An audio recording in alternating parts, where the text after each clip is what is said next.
Please unmute her. Respected Principal Madam and Dr.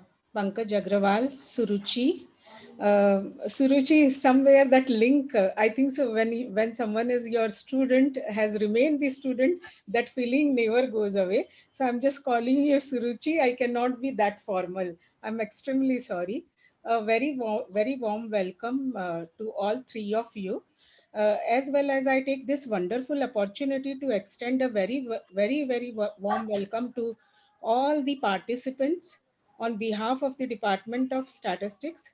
As a head of the department, a teacher, and also a proud alumna of this college. Keeping abreast with the latest development, demands, and need of the industry, we have chalked out this interdisciplinary national workshop on introduction to world of general insurance, life insurance, and investment under the aegis of DBT Star College status scheme of the KC College. We as mentors have this great responsibility of fortifying our students, making them capable, owning skills in them so that they are successful in whichever career they choose. This skill oriented program will help the teachers to be at par with the new methods and practices, which will further help them to guide their students and develop skills in them. It will also help common men's perspective to understand and devise strategy for wise investment to get best return on the money. And for that we have the one of the 100 of the women from the field of actuary, as well as the Dr. Pankaj Agrawal, who is the professor of the finances.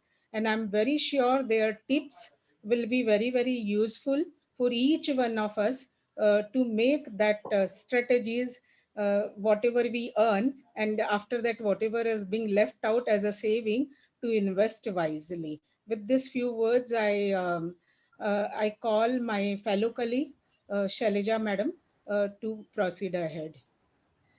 Yes, thank you. A very good morning to each one of you present here. Today, we have joined here to know the world of general insurance, life insurance, and investment. I, Mrs. Shailaja Rane, would like to thank Dr. Asha Jindal, HOD Department of Statistics, for giving me an opportunity to introduce a Senior Dean of Science and Technology at SNC University and my dear principal, ma'am, Dr. Hemlata Bagda. Many years ago, a founder principal and Sindhu Ratan, Professor Kundanani sir, had started this college to fulfill his vision of imparting value education to students of all classes and communities. This vision now is being carried forward by our principal ma'am through her excellent administrative skills. Her greatest strengths are her logical and critical thinking, her ability to solve problems very quickly and efficiently, her excellent communication skills and management abilities. Not only she is the principal of KC College, she is also the honorary director of KC College of Management Studies. She has received more than 30 awards. I can list out all the awards now, and honors. One such award I had seen was Young Scientist Award. Her vision is to make the syllabi industry friendly. With her encouragement and broad vision, the syllabi was redesigned to make it industry friendly, research oriented, and interdisciplinary. She believes in holistic education.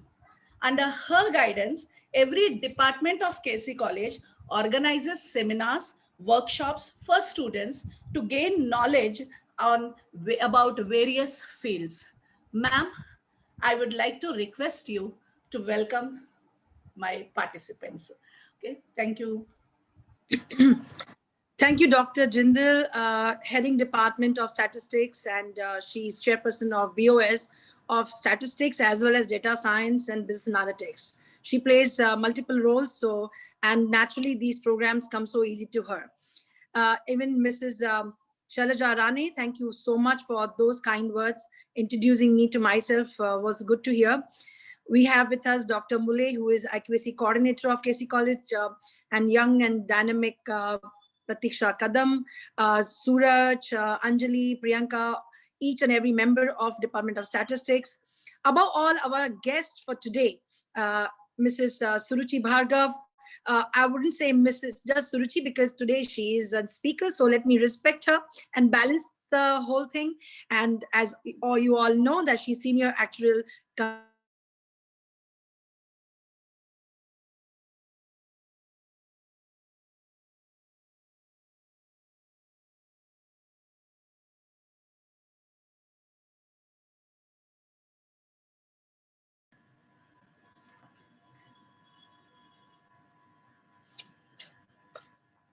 and am I audible? I just logged off. So this might happen once or twice because the internet is bad here and the work is going on. You're So audible, ma'am. yeah. So I was talking about Mrs. Suruchi Bhargav, and we also have Dr. Pankaj Agarwal. It's wonderful to meet him again. He's, as Dr. Jindal said, that he's a dean of research in IMS Ghaziabad. But I know much more about him, which anyway you will be introduced to, and I will add in my further address. So we also have with us, I believe, Dr. Sagarika Damle, who is has she joined? She's coordinator DBT Star Status Scheme. If she hasn't joined, she'll join because every program is near and dear to her. All the my dear colleagues of KC College, vice principals, they have joined, Dr. Shalini Sinha, Dr. Shanbag, Mr. Justin, Mr. Padi, and my dear, very dear students and participants of this workshop. A very good morning to one and all once again. Today, when I came to know this program is being organized, an introducing you to the world of general insurance, life insurance, and investment, I would put my thoughts also on this. But I'm reminded of wonderful words of Winston Churchill, and he said, let our advanced worrying become advanced thinking and planning. So yes, we all keep worrying in advanced level.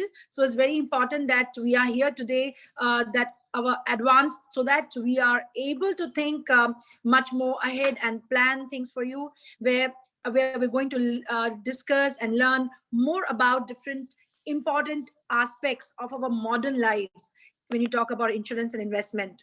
So on behalf of KC College, I extend a warm welcome to each one of you to this very important sessions. Actually, I have been tweaked by somebody that why it is that you're always part of programs of statistics and you do not come for other programs. And I don't know what attracts me, Dr. Jindal, that I make it a point to be part of you all. And I really realized that how it is that I have not missed a single program which you have organized. So coming to this program organized by Department of Statistics, and let me share with you all the dear participants, that KC College is very fortunate to be awarded by Department of Biotechnology a Star Status Award, and they have given to 5 departments, biotechnology, chemistry, life sciences, microbiology, as well as Department of Statistics. I'm in this forum doesn't mean that I'm talking big about and good about this department, but Department of Statistics has been the torchbearer, whether it comes to very innovative ideas of having workshops, national competitions, even data science, and taking it forward. They have evolved and helped even our college and KC College and our university evolve. So gratitude to each one of you who's part of this department. You are very fortunate, and I can use this platform to an opportunity to thank each one of you for organizing those wonderful hands-on training programs, whether they are new practicals or specific workshops like this, where you invite industry experts, and you have been conducting all this throughout. So I would tell participants, if you are here for the first time, then look out for such programs again, because you will have many more to come throughout the year. And even I would acknowledge the number of projects Department of Statistics has been conducting for the students, and even faculty development program. So it's not about development of faculty of KC College, but they have extended their hand out to all the faculty members across India. So that's commendable. And if we would be in seminar hall or in auditorium, I'm sure a big round of applause would ring in my ears. So all the very best. That's what I'm missing for these events. So as I said, we are privileged to have with us. So warm welcome to Mrs. Suruchi, and she's going to talk on life of an actuary. So very important subject, and she will attach also general insurance and life insurance. She'll be talking about. She's a proud alumnus of KC, and that makes me very, very happy. And I take pride in her presence. That's what we want our students to be like. So this is your future, dear students. If you're part of KC College, you will be here on this platform once, and we will be calling you with respected Mrs. Suruchi and all those accolades which you have got through your life. So coming to, so thank you very much, Suruchi, for joining us.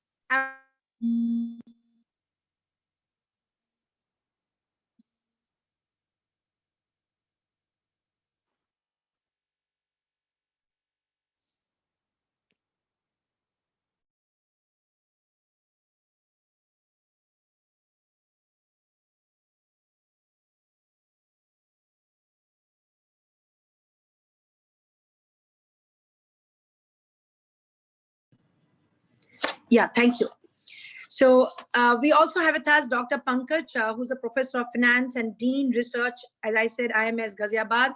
But what I'm really happy, Dr. Agrawal, that with your 22 years of professional experience and you're here to share with our students with double PhD, how you could do it, I do not know.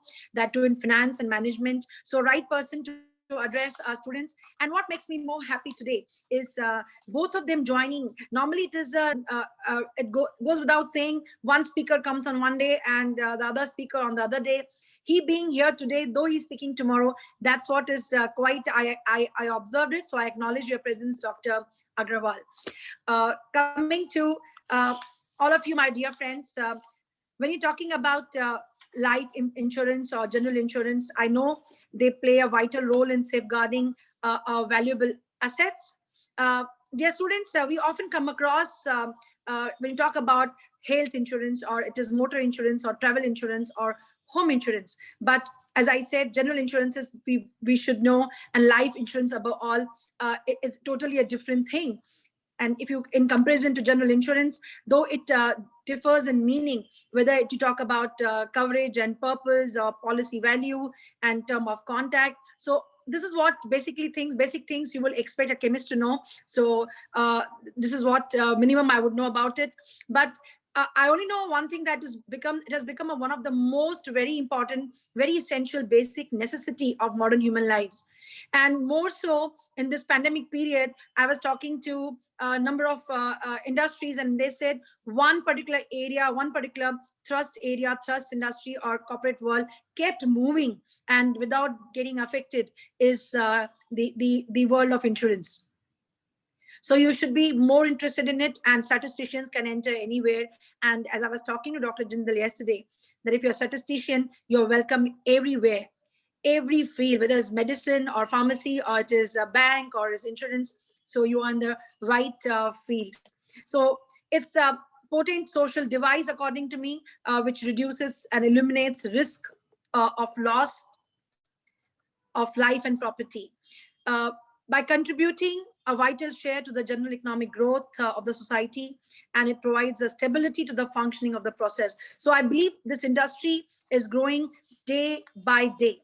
So when you talk about stocks and fixed deposit, everything will be spoken to you today. But what is important, the message I would like to leave with you all is that it's in today's world, just earning money is not enough. You work hard for the money you earn, but equally it's very important that you also need to make your money work hard for all of you. And that's why you must invest. So, and money, they will tell you that money lying in your bank account is an opportunity lost. So it's very important that how you invest your money, where you invest your money, how to get good returns about it. This is what I believe that you will learn through. And imagine in your degree college, if you're taught all this, I believe we missed when we were students to hear all such things and learn more about this field. So please do not ignore any significant aspect. Keep questioning, write your questions on the chat box, and try to be interactive. Don't feel that we are not in the classroom, so we can't communicate questions. So see to it that Mrs. Suruchi answers back your question. So I want somebody to take forward the questions, and please make a note of it also. So I'm very glad that this discussion is happening. So I once again welcome our both distinguished guests, Mrs. Suruchi and Bhargava, and Dr. Pankaj Agrawal, for being here today morning in this webinar. And to all of you, once again, congratulations, Department of Statistics, for making it happen for Casey College and training our students, mentoring our students. And all the best to each one of you. I only would say that I'm sure that each one of you will are going to benefit a lot from this venture, and to make sure that you make most of both the sessions. Maybe when you come back to college, I shall ask you, what did you learn? Those who are part of KC College, of course, I can communicate. So thank you once again for having me with you all. It is wonderful to see wonderful guests today, and each one of you. All the best. Thank you, ma'am. Yeah. So now Suruchi Bhargava. It gives me immense pleasure to introduce today's speaker, Mrs. Suruchi Bhargava. I'm very happy today because I got to introduce two people who are very dear to me. Suruchi is an alumnus of Casey College and a product of our Department of Statistics. This is one of the rare professions where we get an opportunity to say very good things about our students, in whose career we have a small but very significant role to play. Suruchi started her career as with GIC-RE as the first member of their non-life actuarial team. Suruchi is a general insurance actuary and an associate of Insurance Institute of India. She has a decade experience, more than a decade experience in insurance, reinsurance across global markets. Now, Suruchi not only had worked with AXA as a senior manager at Bharti AXA and led valuation, regulatory reporting, and strategic planning actuarial team before joining as a AVP at Swiss Re Bangalore, where she played a lead role in costing for US market property and specialty lines. Now she's a senior actuarial assistant at Messrs. K. Pandit Consultants and Actuaries. Suruchi's profile is too huge. Okay, if I get, at least half a day to say, I will say lots of things. One good thing I want to say is she's the ranker. Okay, this is one thing, we had played a part, so I take pleasure in it. Okay, Suruchi, the stage is all yours.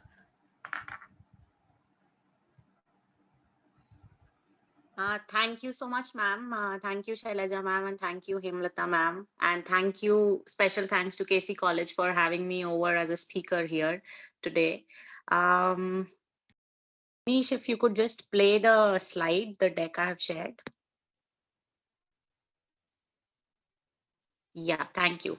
And before I begin on today's presentation, I would like to extend my special thank you to Asha ma'am for inviting me to this webinar, because it is indeed a pleasure to be talking to an audience which I had been part of some 12 years from today. And though I have been speaking at numerous webinars, but this one does sound special now that I am into it and started to speak.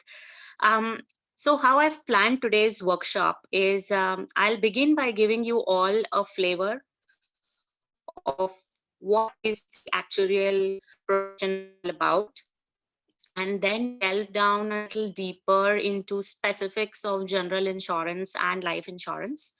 Also, before we begin, I'll say, like Hemlata ma'am said, please feel free to type in any queries, any questions you've got while I talk in the chat box, and someone from the hosts will take it up during the Q&A session that we will have at the end of each of the 3 parts of today's workshop that I have divided the session into. So can we go to the next slide, please? Yeah, thank you. So broadly, today's session's agenda is going to be looking like this. That first I introduced to you exactly who is an actuary. So this was one question that came to my mind when I first heard about actuarial science. So just a brief and a bit around my personal views on what who is an actuary, what do they actually do.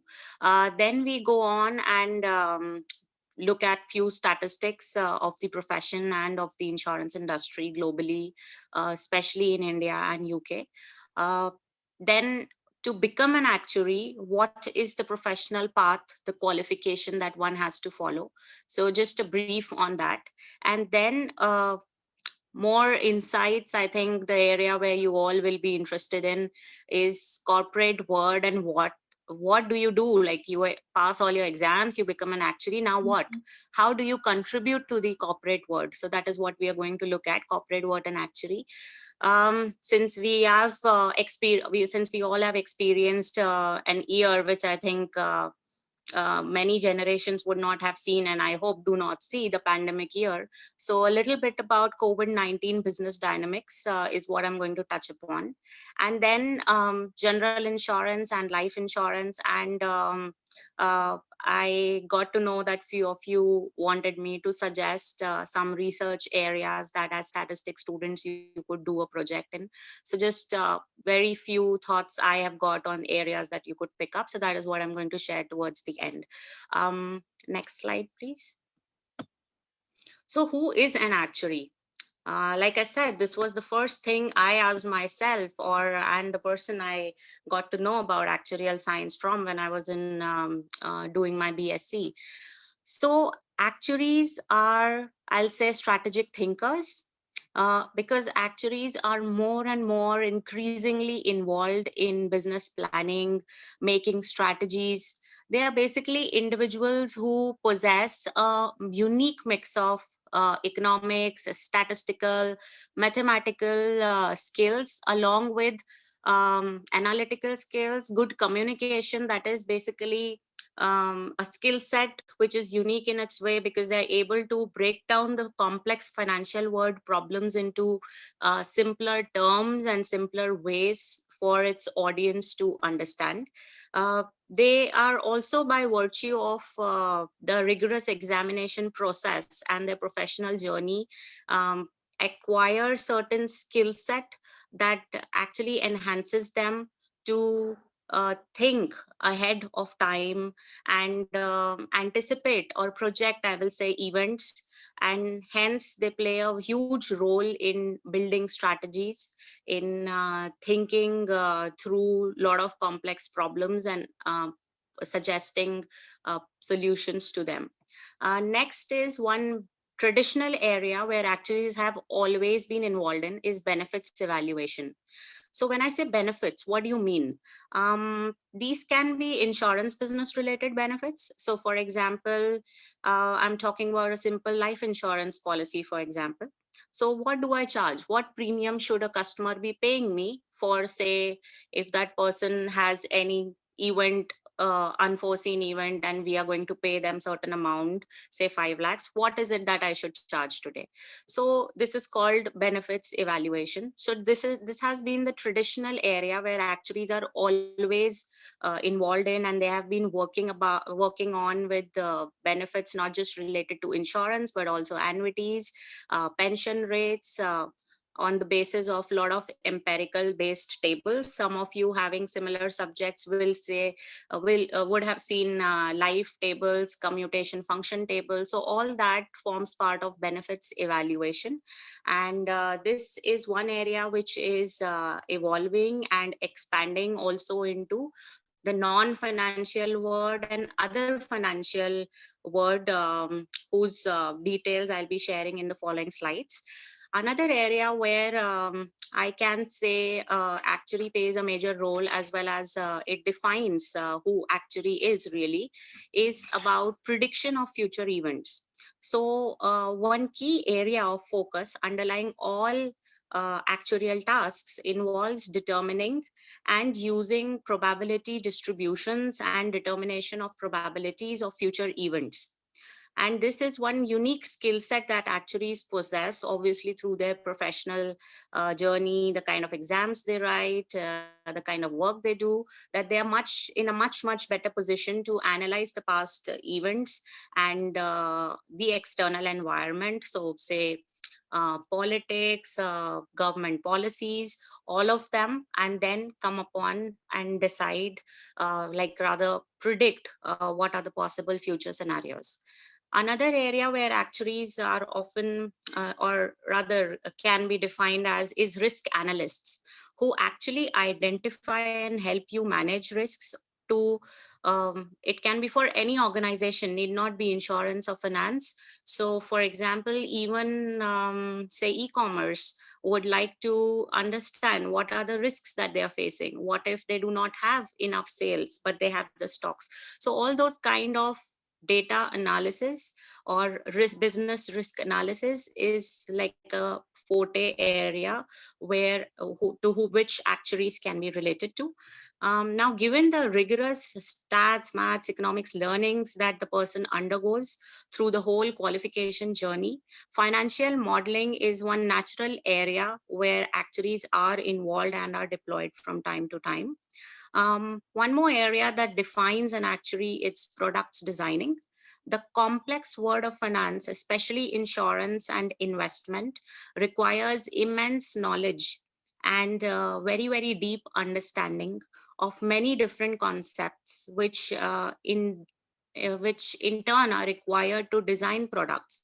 So say understanding customer needs, understanding the cash flows of an insurance company, what will give them profit, at the same time be suitable for the pocket of a layman. All these different type of things have to be taken into consideration holistically for product designing, and this is one area where actually they're really involved and equipped with. Next slide, please. Okay, so Monish, you could just play a small video link that I shared here. So just a small thought of who is an actuary is something that you could just listen to for, it's a 2 minutes video, quick one. Yeah. An actuary tries to predict the future, and that's a really difficult thing to do. And the only way that people have come up with so far is to look at what's happened previously.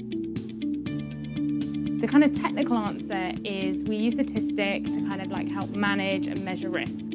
But I think what we actually do is explain things that are really complicated to people and try and make it as simple as possible. So it uses data, analyzes the past experience, and predicts the future based on judgment, based on what's currently happening in the economy, for example, the interest rates, inflation. Actuaries are needed where there's something that can't be measured or counted. So for an insurance company, you know, how much money does an insurance company have to set aside to be able to pay out to all the policyholders if something happens, or how much money does a pension scheme need to put aside to be able to pay benefits out to its members. I think the key to being an actuary is being able to look at that number and say, is that number right? And actually apply judgment and expertise and wider knowledge to help make it the right number. While actuaries are great at the technical stuff, they are also great communicators. It's not just about spreadsheets, it's about lots of interaction, and actually every single day you're dealing with different things as well, so it keeps it interesting.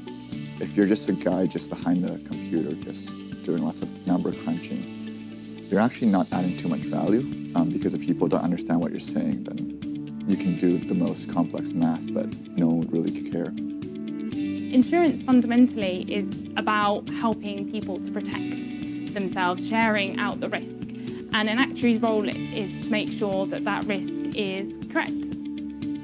I think actuaries in general are important to society because of what they do in terms of everyone's lives, which is pensions, your car insurance, your life insurance. These are things that affect everyone.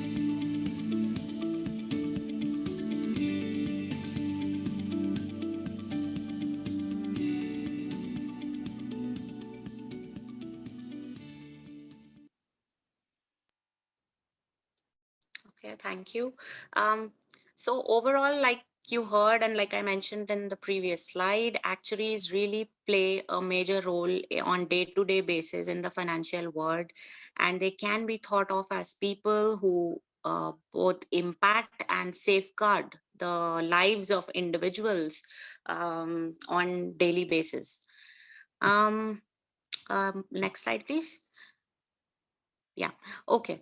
So a little statistics on the profession.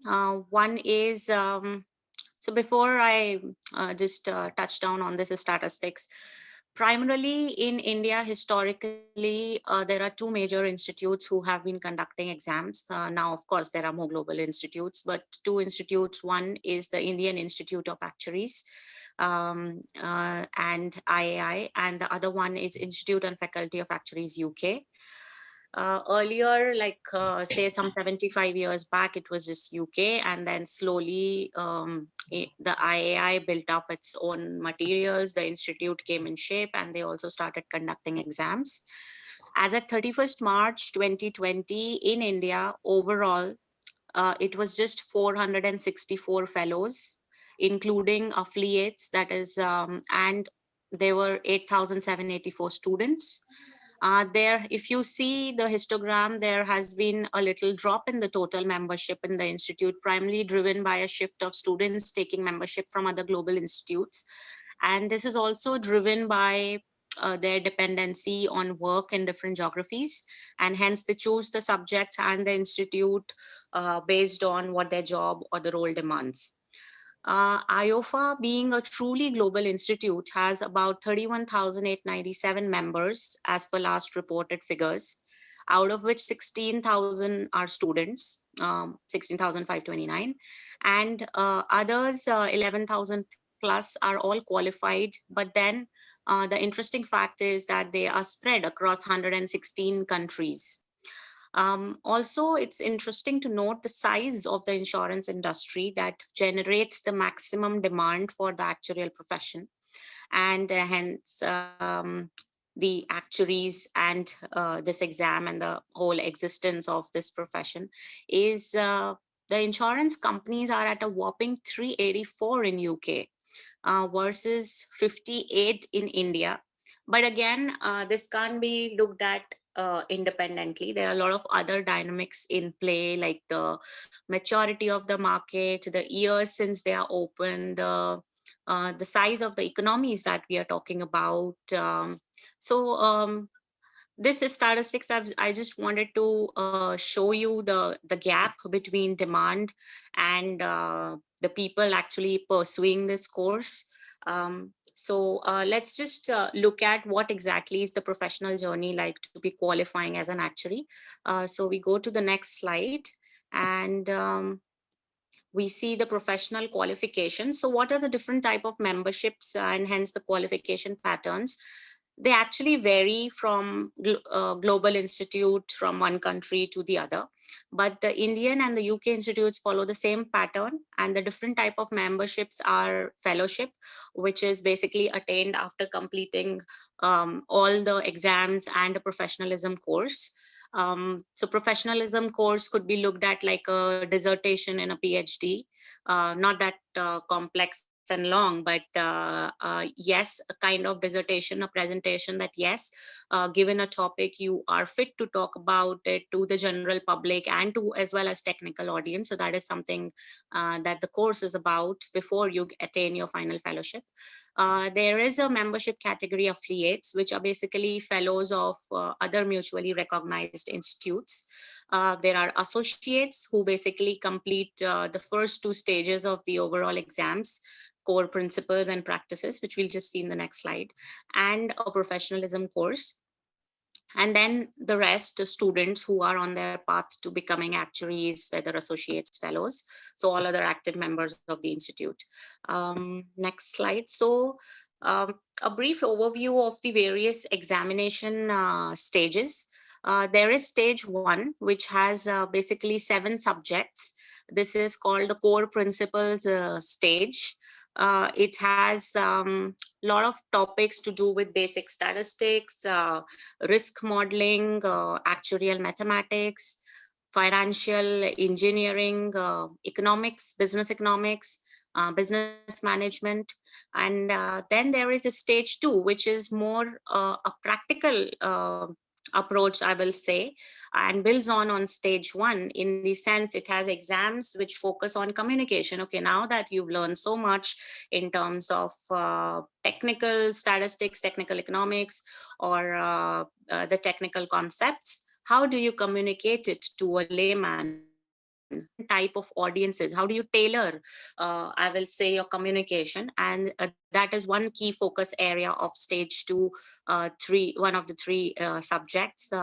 Also, it is stage 2 talks to you about various disciplines where actuaries could be involved in, and a brief to get to know the entire financial world in detail. It also tells you how to practically use things which have been learned in theory onto, say, building upon as a model in which can be used in practical life by an organization or by an individual. So that's all about stage 2. It's actually practical exams, and it's called core practices. Then we go on to stage 3, which basically has a choice of exams, and any person pursuing actuarial science has to choose any 2 subjects for their interest. This is called specialist principles. And then the final paper, specialist advanced, which is basically 5 exams, and any person has to choose one area of specialization, which can be called as their core practice area. So here the choice basically comes from life insurance, health insurance, general pensions, and investment and finance. Next slide. So let us now look at the word in which actuaries most commonly operate. Whether someone takes the path of actuarial science or is qualified, this is the word basically where they operate. So let us look at the next slide, where I'm going to be telling you about the traditional areas of involvement of actuaries. So the first one is pensions. This, like I mentioned at the beginning, is the oldest area where actuarial skills have been used through number of years. Now there are different types of pension systems that exist globally. The most common ones are, say, defined benefit, defined contribution. Now, how does pension and gratuity actually work? Well, the principle is very similar to what is called as the law of large numbers. And hence, what happens here is a fund is built over the years to pay a pension or a gratuity to its members later on at a defined age, say at retirement. Now, depending on the type of scheme and the geography, the benefits per member and the eligibility criteria basically may be defined by the government. Like in India, for example, if I think many of you might be having a personal provident fund account, say with a bank or post office.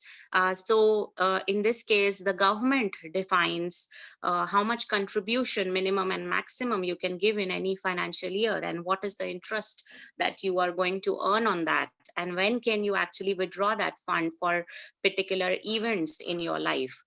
So like that, this is an Indian context, but different economies have different rules and regulations following this building of its funds and release.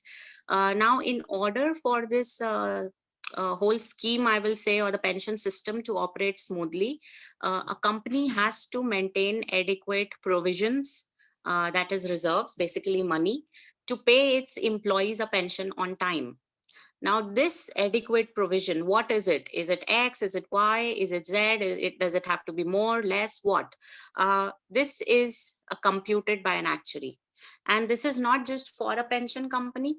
So say even college employing teachers and actually having deducting their contributions towards the Indian government employers provident fund scheme has to evaluate what is it, the liability basically they are creating or they are having if they have to pay out their teachers later on from that fund. So it's not just for the finance world, it's any organization having certain number of employees as per corporate rules in any given country have to have a pension fund or pension liability estimate in their accounts, and that is one calculation done by an actuary. To give you a flavor of what all this involves, why can it not be a simple number, is because there are a lot of dynamics involved here. So mortality assumptions, longevity assumptions, the rate of voluntary retirement, income levels, minimum pension standards, how is the investment environment, what is the return you're getting on different investments. Different countries have different laws in place here. And then these are just some of the factors, and there are many, many more factors that have to be taken into account while actually adequately calculating this provision. So this is one particular area where actuaries are involved. Another area where actuaries have been involved traditionally is insurance, whether it's general insurance, life insurance. When I say general insurance here, it includes health. So anything that is not life is general or non-life. In India, traditionally, actuaries were only and only involved in life insurance.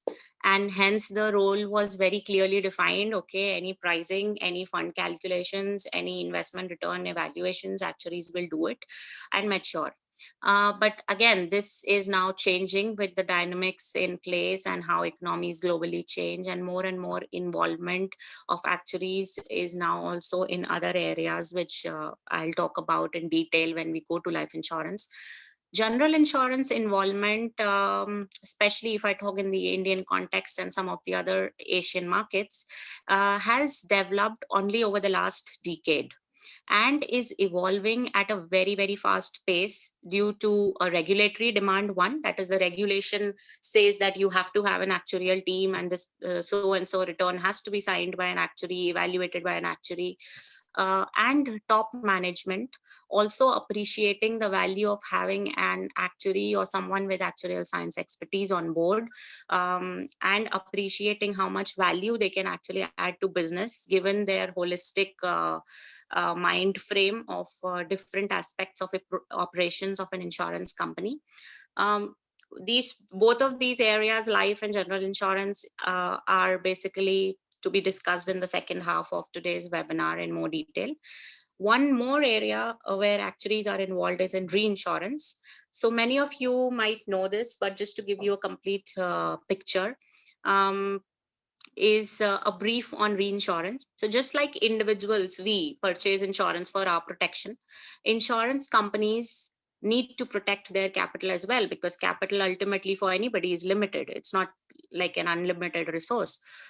So in case of large losses, unknown claims activity, say in case of catastrophe, an earthquake hitting, or say a flood happening, an insurance company may not be able to pay out the claims altogether at once, all of a sudden. And hence insurance that insurance companies purchase for themselves is reinsurance. And similarly, then there is more complex word called retrocession, where reinsurers also insure themselves, and so on and so forth. Let's not go there. So another area where actuaries are involved in is finance and investment. This area they are involved in explicitly if they are actually working in it, or implicitly because in their day-to-day tasks they have to take into account the kind of investment strategy being followed. The ultimate goal is basically for any actuarial task is to safeguard the capital of a company, and for which it is key to manage their finances and all investments. And hence many models and portfolios that actuaries build in this area are basically used for overall companies testing, profitability testing from time to time. Globally, investment market models are all based on numerous statistics and model building. And this is one skill set that, like I mentioned at the beginning, actuaries possess naturally through the course of their studies and work experience. Some common investment mediums for individuals are also governed by actuarial reports and predictions globally. So, for example, how should my strategy be all about given my liabilities? How should my asset mix look like? Should it be in any money market instruments like simple bank deposits, FDs? Should it be, say, in bonds, corporate, government? What percentage can I actually take more risk on and invest in shares? Do I have the regulations governing or allowing me to actually go and invest in futures and options, derivatives? So all this area is also one key, I'll say, forte for the actuaries, and we also have a specialization for this subject, particularly for people interested and working in the field. Um, Another area where actuaries are involved is in risk management. It is a key focus area for all businesses as global economies become more and more dynamic. So it is very important from time to time to actually, for all companies, be it insurance or non-finance, to assess their risk as well as manage their risks. So many countries now actually ask insurance companies to maintain capital which takes cares of the risks that they are facing. This is something called as risk-based capital system. And if you would have heard the term Solvency 2, this is a complete revamp of how the insurance companies traditionally operated. And this is completely like this actually has a whole corporate governance all around it, basically where the regulation on the Solvency 2 tells insurance companies what risk to consider: business risk, operational risk, credit risk. What if you reinsure, the reinsurer does not come back to you? So there's default risk. How much capital should you keep to that? So things like that. I'm not getting into too much technical things. And if you feel, please feel free to just write a question in the chat if anything I'm not clear about, and I can expand more on that. So next slide, please. Some of the key roles. Okay, now that, no, one before. Yeah, thank you. So let us look at different roles where actuarial science is used. Okay, so now you start reading about actuarial science, studying about actuarial science. Then what? Where are you actually going to work? What is your role going to be? I mean, I had this question when I started. Okay, now what? I finished so many papers. Now what do I do? Okay, so what are the areas where you can contribute getting into this profession, or actuaries actually traditionally and go right now do? One is the statutory regulatory role, which means the regulations of that country. Rather, you can look at it like insurance laws. Tells you, defines what are the key tasks that need to be handled by the actuaries. So for example, like I said, the pension liabilities have to be signed off, and only then the CA can audit your books and finalize your accounts. You have to have that valuation in there. Then suppose somebody wants to start an insurance company. There is a rigorous process of filing with the regulator. Okay, I want to start the company. So the regulator asks a lot of questions, like just putting it very basic. How much capital do you have? What do you plan to do in the company once you have it? What are your business projections? What product are you going to sell? How are you going to sell? Where are you going to sell? How will you invest the money? How will you meet the claims? And so many other questions. So all this is analyzed by an actuary, and this is again a statutory role because an actuary has to sign off, and only then the regulator looks into the details. Another regulatory role is asset liability management. Like I said, given the liabilities, whether an individual or an insurance company or any other company, what are the assets that best suit to meet the liabilities, be it in terms of the term of the asset duration investment, be it the currency, if there are global exposures, be it the nature, whether they are going to be, the liabilities are linked to inflation, say in case of annuities, whether it's going to be an increasing pension, increasing annuity, how is it? So what are the assets that need to be in place? So this is asset liability management area where, again, actuaries have a statutory regulatory role. Solvency calculations, like I mentioned, have to be done by an actuary. One thing that some of you might have heard is something called as chief actuary or appointed actuary. That is one key critical role which is played by actuaries, experienced and qualified, like more than 15-20 years experienced actuaries only fit for that role most times. Is basically ensuring, it's like a role, I will say, one step further than the CEO of an insurance company, and that is ensuring at all times whether business is run efficiently and the capital is enough at all times. Then coming to another role, risk management, like I also mentioned in the areas of involvement, basically overall management of the risk by an organization, whether assessing, identifying the risks, measuring the risks, what are the control measures to be keeping in place, say to, if I'm writing in, say, or if I'm selling motor insurance, for example, then whether I should be selling all policies, say, in only Mumbai or Delhi, or should I spread my business so that I'm not hit by one event in one place. So this is like a very basic risk management technique, diversification. So all this and many more other strategies are part of risk management, where actuary has a key role in. Data science, the in term, I will say, of the decade of recent years, is something I will say actuaries have been historical data scientists for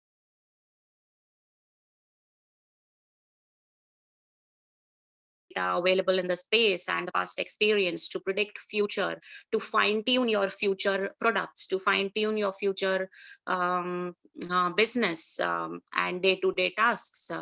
And with time, this approach has actually just evolved as more data is built up. People have realized the importance of holding data, and a lot of techniques that as statistics students you would learn to analyze, say, regression, to analyze the various variables that could say impact a business, things like that. And what has happened is, with this, there, because of so much data, it was realized that Excels or things like simple tools could not be used to analyze such huge quantity. And hence came SQL, SAS, and now further coding languages, which also allows you to use various visuals and statistics like R and Python. And basically, all these are areas, though they come under the heading of data science now, but this is something where actuaries have been traditionally involved in. It's just that with time and with maturity of markets and the financial world and the need of the hour, more and more things become automated, and hence technology has now been integrated with the traditional statistical methods, traditional actuarial techniques. And basically, this is one area which is really growing, and the profession is growing and encouraging people to actually not just acquire knowledge theoretically, but also learn its practical approach. So the new set of papers which I just showed you, different stages, also have few exams which have a section where you have to actually demonstrate and solve certain basic problems in R. Okay. Another key area, coming back to the slide, is accounting roles. So better integration across systems at company overall level is basically through accounts. And ultimately, whatever calculations an actuary does has to go and sit in the income statement or the balance sheet of the company for which they are working. And hence, accounting roles is something which is naturally embedded, I will say, in the work actuaries do, or they may have an explicit role working in the accounting department of a company. Something that if you are researching or reading a little about insurance, which is right now the, I'll say, the talk of the world, not just the town, is IFRS 17, which is basically an international common financial reporting standard, which has come in globally for all companies to adopt, so that anyone, to put it very basically, anyone sitting in India or US or UK while analyzing or looking at an insurance company accounts should actually be able to compare them, in the sense because the figures, the values, the headers all make common sense, and they are directly comparable rather than having different accounting systems across the globe. So that is IFRS 17 all about. Obviously, because of the whole business dynamics that actuaries understand because of their work experience and involvement in different areas, they are often they often have key management positions, at times the CEOs. So it's interesting that, at time, you all would have, if in India, you all would have heard about Life Insurance Corporation of India. So at time there was a directive that, LIC can only have its chairman who is a qualified actuary. But then obviously, given the shortage, the criteria had to be changed later on.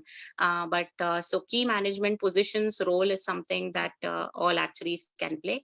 Also, if you plan to have this path, one area, like I mentioned before, given the skill set that actuaries possess, is the area is financial modeling, where there is a lot of involvement of actuaries, be it making a business plan model, a cash flow model, life expectancy model, if you would be studying annuity functions, annuity projection models, morbidity models, COVID-19 pattern study models, how is it behaving in different states, and so on and so forth. And so the last area where actuaries could be involved in, or rather are involved in, is product pricing.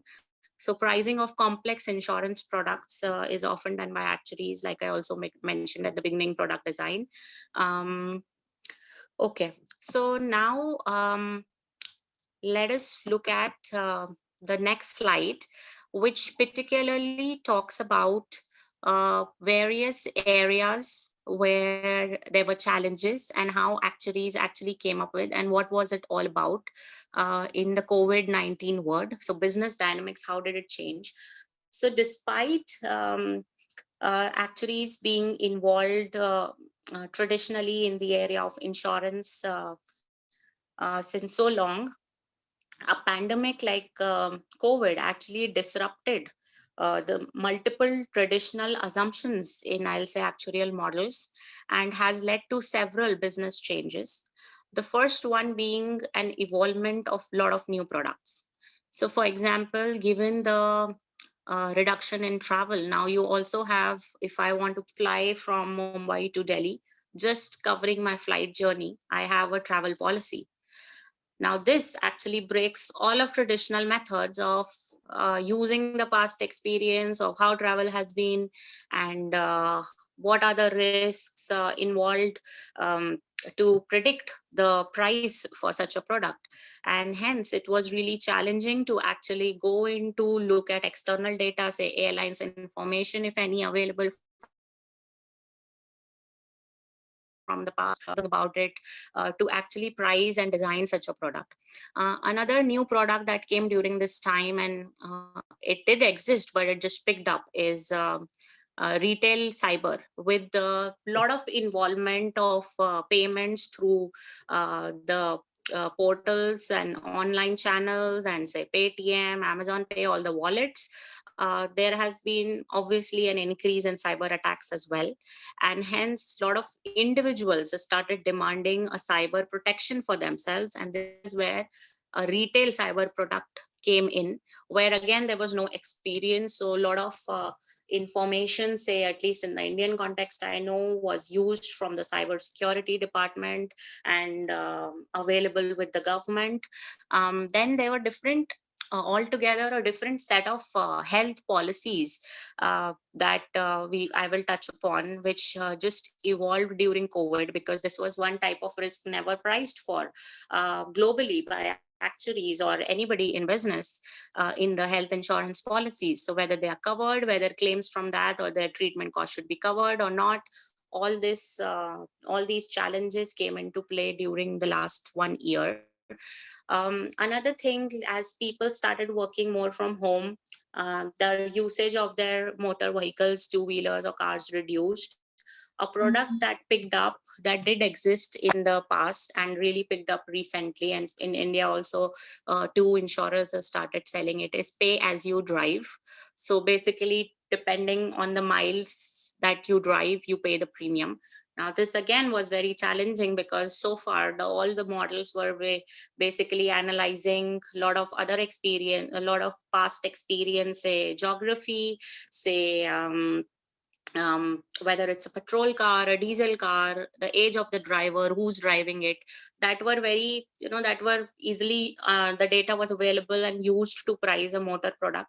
But when you say pay as you drive, where, what all needs to be taken into consideration, how many miles, you don't have a minimum income guaranteed for an insurance company, how do you pay a claim, what should be the cap, so many things to think about, and then price products like these. These were just a few examples which really disrupted the whole pricing and whole business experience study models. And a lot of data sets had to be integrated overall to study the underlying risk. And also there's a huge risk of anti-selection because people who are more likely to claim may just buy such kind of, look for such products and buy, rather than those who think they are, a better risk kind of thing. Another thing which had actuarial and otherwise uh, actuarial involvement, and I'll say otherwise business involvement, is digital architecture.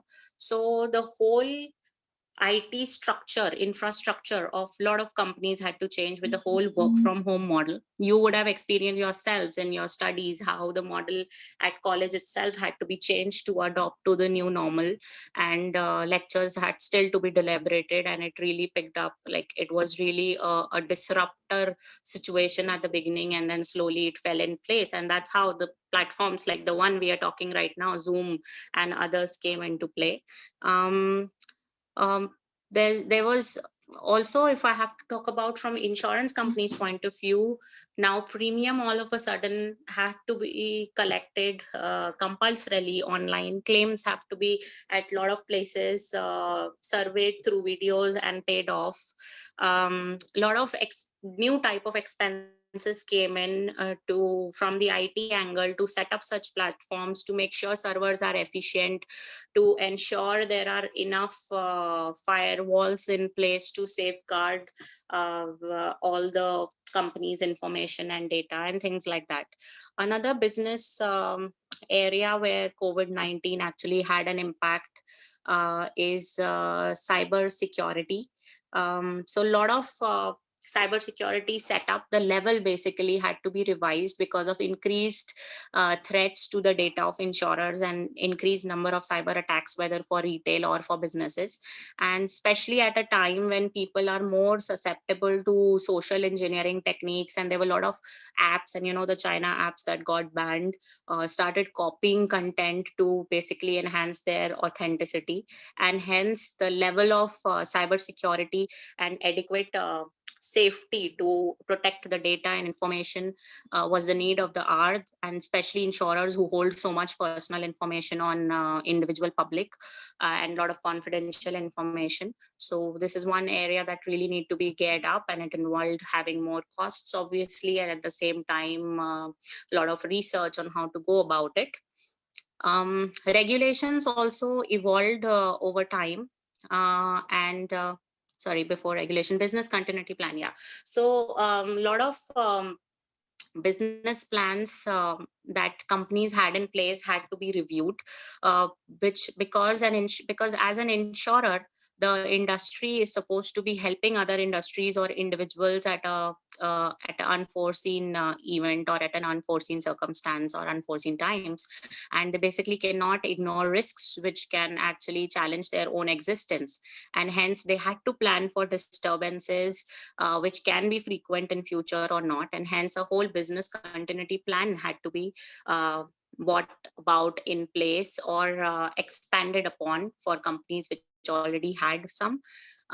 Then coming to regulations, so there were a lot of regulatory changes in terms of definitely having a channel to collect premiums online, selling products that cover particularly COVID, or existing health products cannot be denied upon claims coming from COVID and things like that.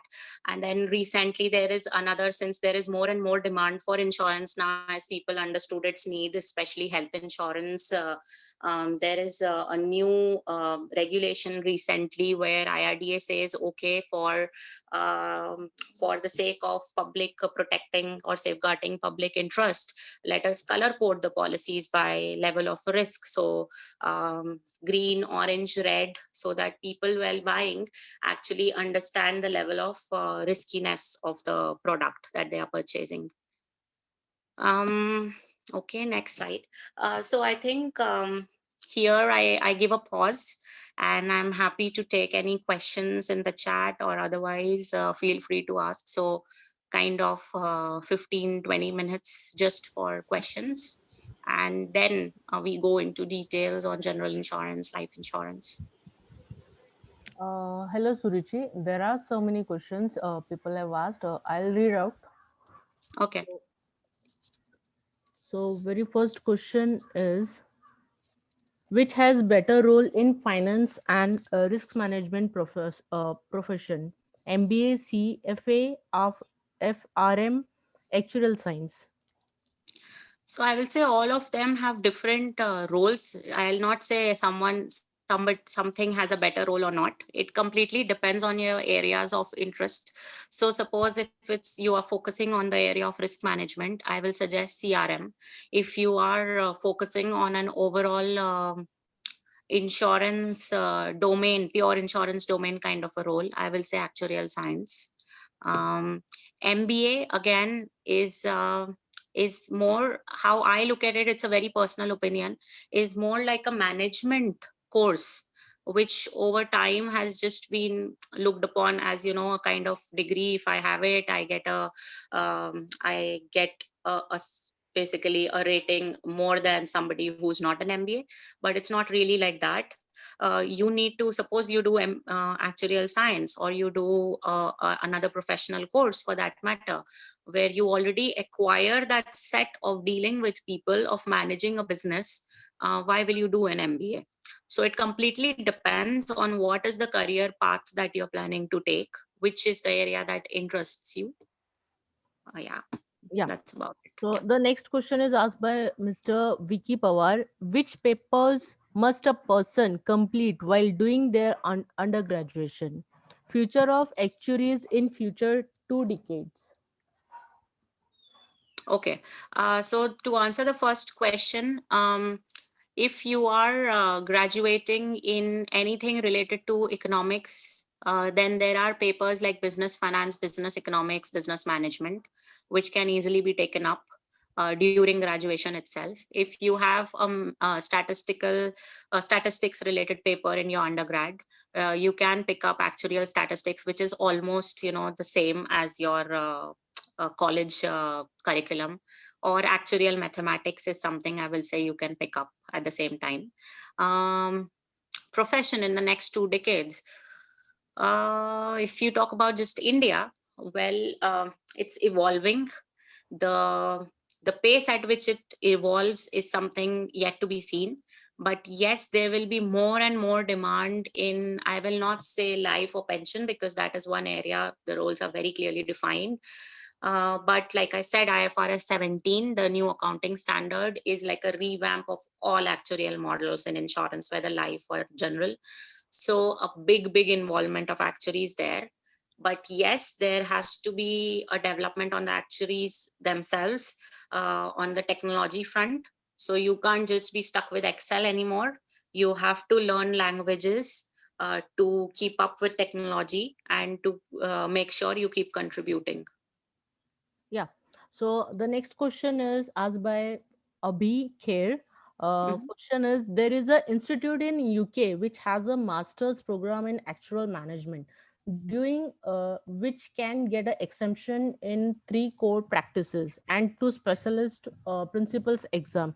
So is this beneficial? It is beneficial in the sense you, I'll say you cover up a major part of your professional journey much faster. So, but at the same time, I will say, since these courses cannot be talked about without talking about the cost involved in doing them. So if you're okay to have that cost, like bear that cost, then go ahead and you should do it. Otherwise, if you work and follow the exams also, like do the exams, it's okay. It's just I'll take longer. Okay. So Uh, yeah. Yeah. So very next question is asked by our student TYBSC Jaideep. He's asking if one had to begin preparing for actual science after graduation, should one do it with a job or side by side with PG or just focus on clearing papers? I will not say that after graduation you just focus on doing actuarial science, because it's not like a full-time university course like your MSc or any other postgraduate course. It's a professional qualification like CA or risk management or CFA. It's a professional qualification and you understand it better if you work. So either you work and do papers, or you do your postgraduate. It's always good to have a postgraduate. You do your postgraduate, say maybe in statistics itself, and simultaneously write exams. Yeah. Next question is by Aarti. There are institutes who provide courses for financial modeling and valuation. Is that what a finance and investment actuary does? Um, so the curriculum of these courses varies from one university to the other. So I will not say that I can exactly bucket that course curriculum in what an investment actuary does. It can be very different. It may not be just an investment actuary and may just be a simple insurance actuary doing that. Okay. Next question is IFOA preferable or IAI? So again, this is a personal choice in the sense there's a fee involved. If so, III is like the Indian Institute, and its fees is much more economical and has been kept keeping in mind the Indian students. IOFA, being a global organization, obviously has a higher fee structure, so you have to take that into consideration. Otherwise, papers wise, both are equally good. Okay. For actuaries in a company, there are two departments, pricing and valuation, which calculate premiums and reserving respectively. Is there any difference in the qualification required for them? No, it's just with experience that you get to know the two fields better. Okay. The next question is asked by Dhruv. He's asking tips to clear CM1 if could not clear for the first time. Tips to clear CM1. Yeah. I'll say practice more and more past exams, both from UK and India, and that is the key. If you are just confident with the course material, practice more past exams, and that is what will help you pass it. Yeah, actually. The next question is by Mr. Jayesh. He's asking, what do you think about non-conventional actual roles, such as InsurTech? Are more and more number of firms inverting, and how good are the opportunities in these sectors? Sorry, I couldn't get that. If you could Uh, read out. just a second, I'll read out again. What do you think about non-conventional actual roles, such as InsurTech? Ensure tech, okay. Yeah, Yeah. ensure tech, and next are more and more number of firms innovating, and how good are the opportunities in these sectors? I'll say this definitely holds tremendous opportunities in the next 2 decades, like one person asked, because this is like the need of the hour, in the sense, lot of technology platforms and lot of digital architecture, like I spoke about, advancement is required from insurance companies end, which technology or IT companies are in a better position to cater to, but then they do not have the insurance domain knowledge, which is a gap that actuaries are in a much better position, I will say, or like the best suited people to fill. And hence, insurtech is one area which is really developing, and there is going to be a lot of involvement. There already is, and there will be more and more involvement required for actuaries there. Okay. So next question is by asked by Aarti. Will technology replace actuaries or AI will replace actuaries? It depends how you are as an actuary developing yourself. So if you stick to original theory methods and do not evolve with technology, like I said, learn languages or move to different platforms or learn about it, and uh, that is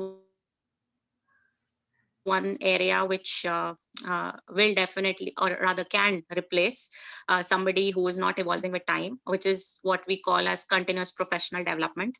But in case you are able to keep a pace with that, and also there is something which is in your, I will say, a soft skill set, you know, which, for example, like expertise in domain, like an underwriting thing, which I think as of now cannot be completely coded. It cannot be, Yeah, whatever you do. actually, yeah, actually, Yeah. actually very difficult to replace it. Uh, Yes.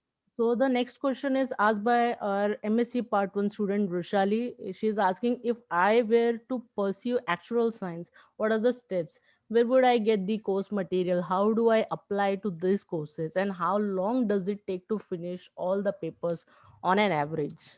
Okay, so depending on your graduate or postgraduate score, you can either begin it from the UK institute, so directly write their economics exam and take a membership. Through their website, you get to know the process. If it's the Indian Institute, you go to their like Google, just Google Indian Institute, and there is an entrance exam, ACET, whose exams are basic statistics, whose material also they only provide you once you register for it. And then all the following exams, as and when you want to write it, whether India or UK, you can order the material, look at the course on the respective websites, and then write the exam. Yeah. Next question is asked by Mr. Vicky Pawar. If you clear papers from IFA, you will get an exemption IAI, but not vice versa. Why? So this has something which has happened recently. Mutual recognition has stopped until few years, like 2 years back, 2018. It was mutual recognition for all exams. Now this has evolved because this, after the study material has changed, and also IOFA, being a global institute, has certain standards that they follow, and whereas III has its own standards, and hence that mutual recognition. But it's there, it's still there as far as I know for the basic exams. It's not there for the higher exams. Okay. Next question is again by a student. If I'm pursuing my undergraduate in banking and insurance and studying actuaries too, which master degree is preferable? Studying actuaries too, Yeah. I will say do a MBA in finance or a MBA in actuarial science, Okay, that's or the you can do a simple masters in statistics or economics as well, yeah, business economics. Yeah. yeah. Next question is, does IFRS 17 require some other exams to be cleared apart from actual exams? Not really. It is it's like I said, it's a different accounting system. It requires more knowledge, which does not require exams as such, but it has a lot of information on the net, which is not so easy to comprehend at all times. So but it requires a lot of studies, but not through exams, like it's all online. Okay. Next question is by Miss Nikita. She's asking, are SOA exams as good as IFA? Is MS in actual science as valued as the actual papers by IFA, SOA, IAA, etc.? So it completely depends which market you are operating. So if I have to talk about say UK, and you do a masters, and so you clear the exams from IOFA, and where IOFA obviously has a natural like a mutual recognition, so it does not make too big a difference. In India, the level of complexity of professional journey that you have undergone is looked at differently by employers. If you have written exams from SOA, II, IOFA, or you have just passed it through doing a master's exam, and accordingly the preferability of your resume changes depending on how the complexity is perceived by the employer. Just coming back to your SOA question, in India right now, since the terminology and the dynamics of US market and hence the SOA exams is very different to say IOFA and similarly India. If you're working in the Indian environment or the UK market, the exams from IAI and IOFA will help you more rather than SOA. Okay. Next question is, which all languages should an actuary know in deep? Which all languages should an actuary know? It depends the role that you are targeting. So there are a lot of freelancer roles, for example, of recently with this IFRS that I said, and otherwise of getting actuarial models integrated into a lot of accounting softwares and other platforms. So there is a language like Julie. There is a language. Obviously, the common ones are and Python. So I'll say SQL, R, Python, these are languages with a lot of employers, at least in India and UK. I'm talking about these two particular markets because they operate in a very similar manner, not in terms of maturity, but overall. So these are three main things which are looked upon as good to have if you know them.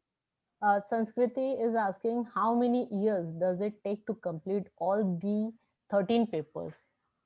Okay, so it totally depends on the person. Okay, yeah, it came earlier also. I forgot to answer Yeah. that part of the question. It totally depends. So a minimum is like 4 years or so. Uh, and then it can be anything because it totally depends from person to person. Some people just take a break in between and then start writing exams again because of whatever their personal circumstances or their exams at university and things like that. Like And hard also, working and a dedication is totally important in there. yes, and main is determination. So this is one area where I have always seen actuarial science is not something that you can clear if you're forced to.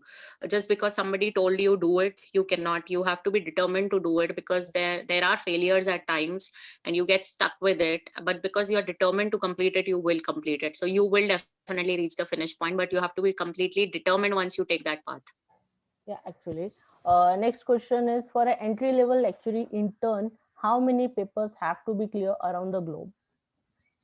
There's no such limit. I mean, I know a lot of coaching institutes talk like that, but there's no such limit like that. It completely depends on your other skill set also. And just looking at exams can't be like a benchmark of considering a candidate or not. But often it is like some basic statistics and economic, like statistics, actuarial modeling papers, the basic ones. If you're done with that and applying for an actuarial or a statistical role, analytics role, then you have a preference over someone who has not got such qualification.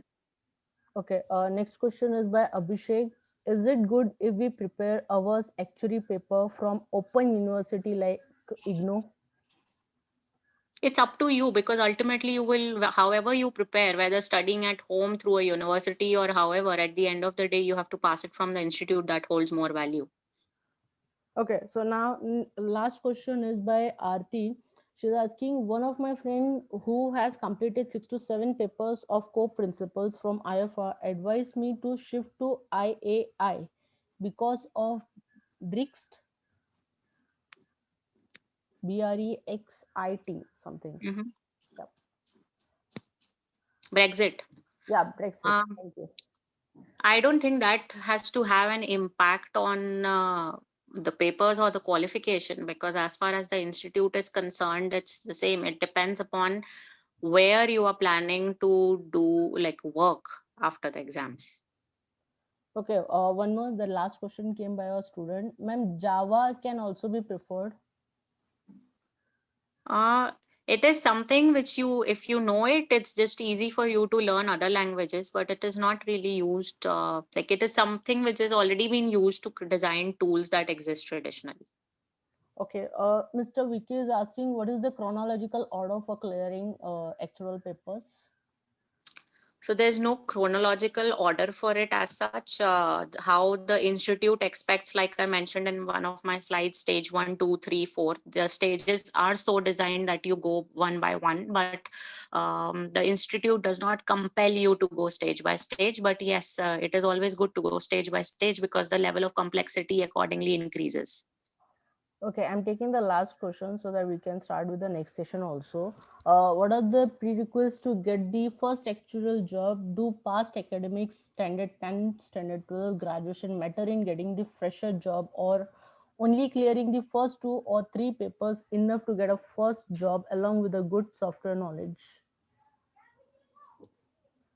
I think it's good to have some software knowledge along with a good, obviously a good academic record, and like a cherry on top to be having some 2 or 3 actuarial exams. But it also depends where you are applying, which level of company, a multinational, a back office like Aon or things like that, or Excel. Where are you exactly applying? So it totally depends on the employer requirements, I will say, to get a fresher job, because a lot of fresher jobs for these offshore centers set up in Bangalore and NCR. They do hire a lot of freshers, and they have their own criteria where somebody will fit much better than, say, someone like a direct insurance company in Mumbai looking for somebody will obviously have lesser fresher requirements. Okay. Yeah. Can I take a last question also, Suruchi Bhavi? Yes. Yeah. So for actual job seeker, what kind website can you suggest? Sorry, I didn't get you. For actual job seekers, what kind of website can you suggest? Actual job seekers, I will say best channel is LinkedIn. Yeah, actually. Nowadays, After yes. LinkedIn, it will be Indeed or iamjobs.com. Okay. Rest is all networking. Yeah, actually. Okay. So now there are no more questions. Can we begin with the next session? Sure. Okay. So 1 second, just to check, Yeah, sure. what is the timeline that I'll accordingly start speaking? It's like it's 12:30. So we close by 1:30 with questions. Yeah. 12:30 to, yeah, 1:30. You can take up to. Okay, fine. That's okay. Okay, so let's start with the next slide on general insurance. Yeah. So before we actually go into general insurance, or I will say life insurance. 1 second. Yeah. So before I actually get into details, let me just briefly talk about the whole insurance pool dynamics. Like, how does insurance really work? Some of you may be obviously aware about it and know about it, but just to give a context to the next 1 hour. The insurance basically entirely works on the principle of law of large numbers, in the sense it's all about creating a pool and then paying claims for events insured from time to time. Um, so if I have to talk about certain cash flows of insurance, very basic, is an insurance company sells products which are actually policies, for which in turn they charge a premium. If, say, an agent, or if they are not directly selling, somebody else is selling, say, an online channel like Policy Bazaar, or even for that matter, you are buying a travel policy along with your Make My Trip air ticket. What you are like, you just pay premiums, but the insurance company has to, these are like channels for the insurance company, so they incur a cost, a commission, basically, to pay them, because they got them some business in terms of premiums. This amount is then invested in multiple assets suitable for an insurance company, depending on what type of policies they are selling. So long term in case of life, short policies in case of general insurance. So they earn an investment income. So, and accordingly, then they have expenses to run the business and to manage the business. Um, what happens once a policy is sold? and there is a claim. So what is the life cycle of a claim kind of? And these are basically different stages where actuaries are traditionally involved. Is once any event being covered by a policy, I'll take the example most simple of a car motor insurance car policy. So a car accident happens, it gets reported to the insurance company, and then accordingly liability is established. Say how much amount is it that I want to claim, and then underwriters or experts or surveyors basically quantify. So if any one of you would have experienced, you give your car in the garage to repair, and then he says, the dealer says, oh, the insurance surveyor will come and inspect, how much will they pay you, how much will they not. So that's exactly, the surveyor inspects how much the insurer is liable to pay you, and then accordingly a reserve needs to be maintained. Now what reserve should that be, how much of it be? There are often delays also. So and so how much liability should actually be taken into account in the books of an insurance company? That's exactly where actuarial involvement is. Also to manage this whole insurance pool, because not money fund is being created, money is being received from time to time, but not everyone is going to be claiming at the same time, right? So that's the whole insurance principle. And with that, let me go to the next slide and talk about key contributions where actuaries are really involved. Next slide.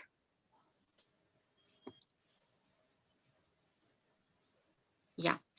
Like one person also asked in the earlier session Q&A, reserving and pricing. So yes, in general insurance, these are the two key areas where actuaries are involved, and there are others. I'll just give a brief on each of the key contribution areas. So the first one being reserving.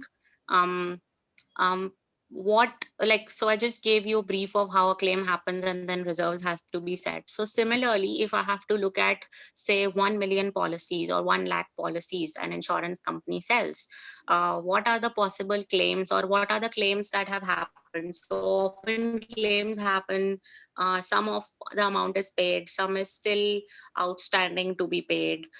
Similarly, at times there are claims that happen but do not get immediately reported to an insurer, but get reported a little later on. So these are basically liabilities which have happened, or for which the insurance company has to uh, basically take into account as liabilities into their books, like create a reserve per se.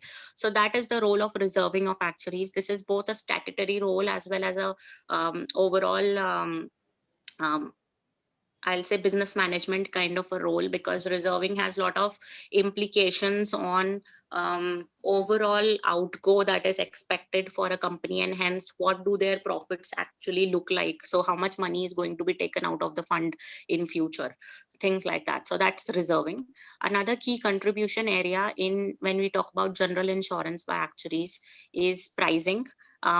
So I am going to be selling a policy to, say, a BMW in NCR, in Gurgaon, versus Mumbai. What is the level of risk that they are likely to meet an accident or have other kind of damages? What will be the repair costs in the two places?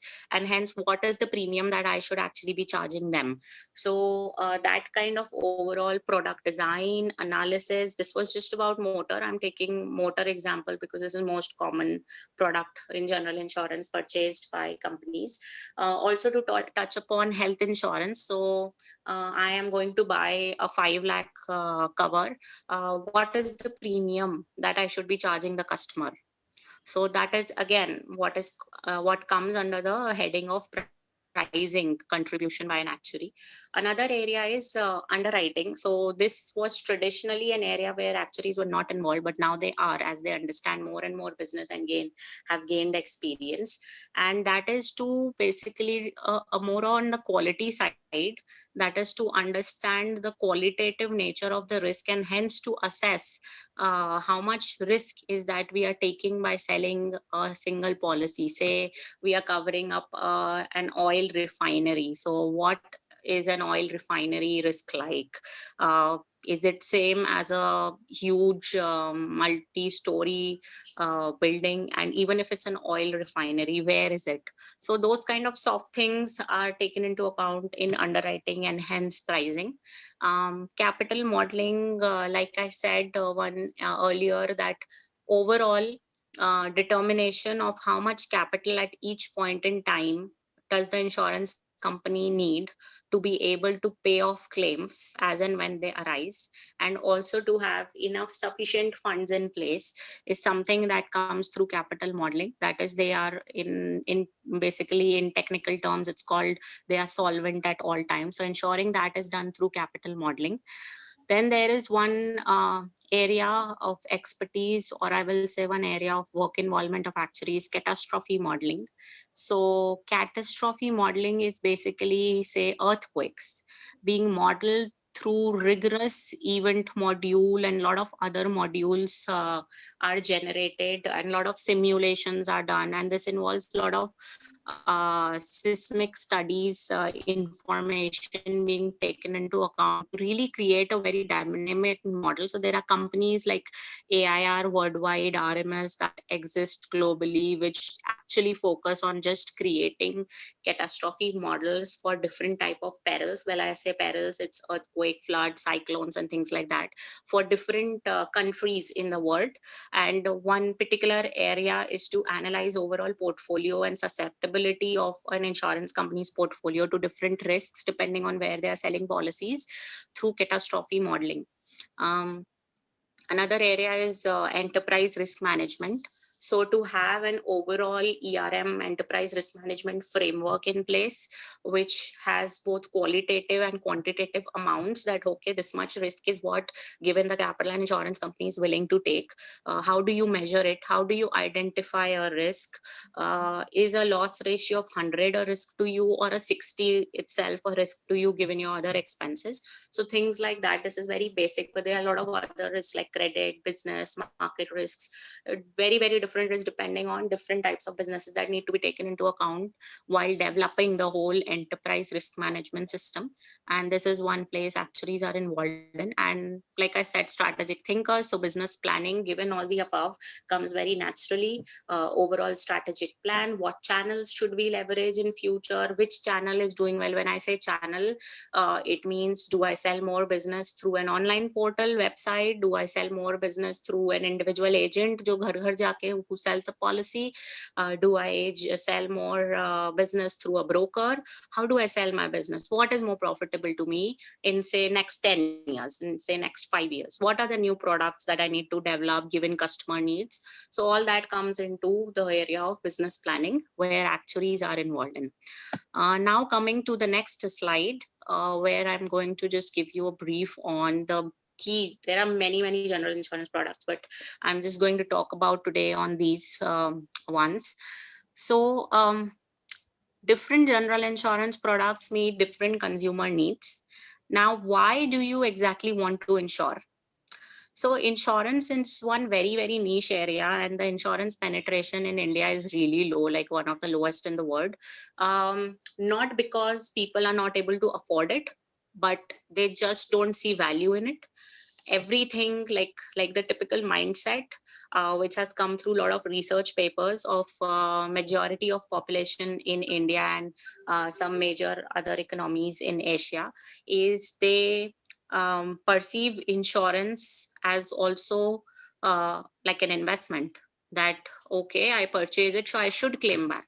But no, this is more so on basically like risk management. It's more about your peace of mind. It's more about to have insurance so that you are able to protect your dependents. It's more to have a level of protection in place so that suddenly it's not a big hit.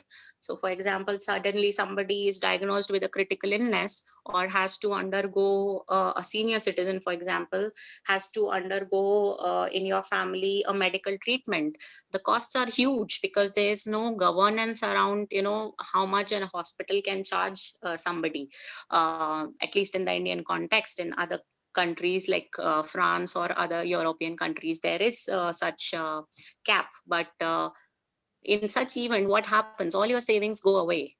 But do you actually perceive that, you could have bought insurance and perceive insurance like a protection, really, which actually insurance is supposed to, rather than perceiving it as an investment, and so some returns should happen. मैंने पैसा दिया है, मुझे कुछ मिलना चाहिए. That kind of mentality, I will say, is one of the key reasons, and also the low levels of financial literacy, and at the same time complexity of financial products, and why so many people do not want to like put in a lot of energy. And even today I have seen a lot of people just talk to their agent and sign where the agent says, without actually taking the pains of reading the terms and conditions of the document.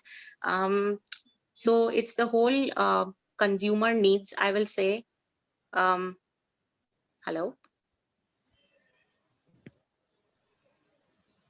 Hello? Can you hear me? Yeah, you are audible. Okay, sorry, something happened. Yeah. So it's the whole consumer needs, and the how insurance is looked upon, that basically determines why you need insurance, and hence what product do you need to buy, because different products are for covering different levels of protection and different needs. Like I have a personal home insurance. Even if I have a rented place, when I had a rented place, I had a home insurance for my contents, because it gave me peace of mind. If there's fire in the building, if there's an earthquake, if there's a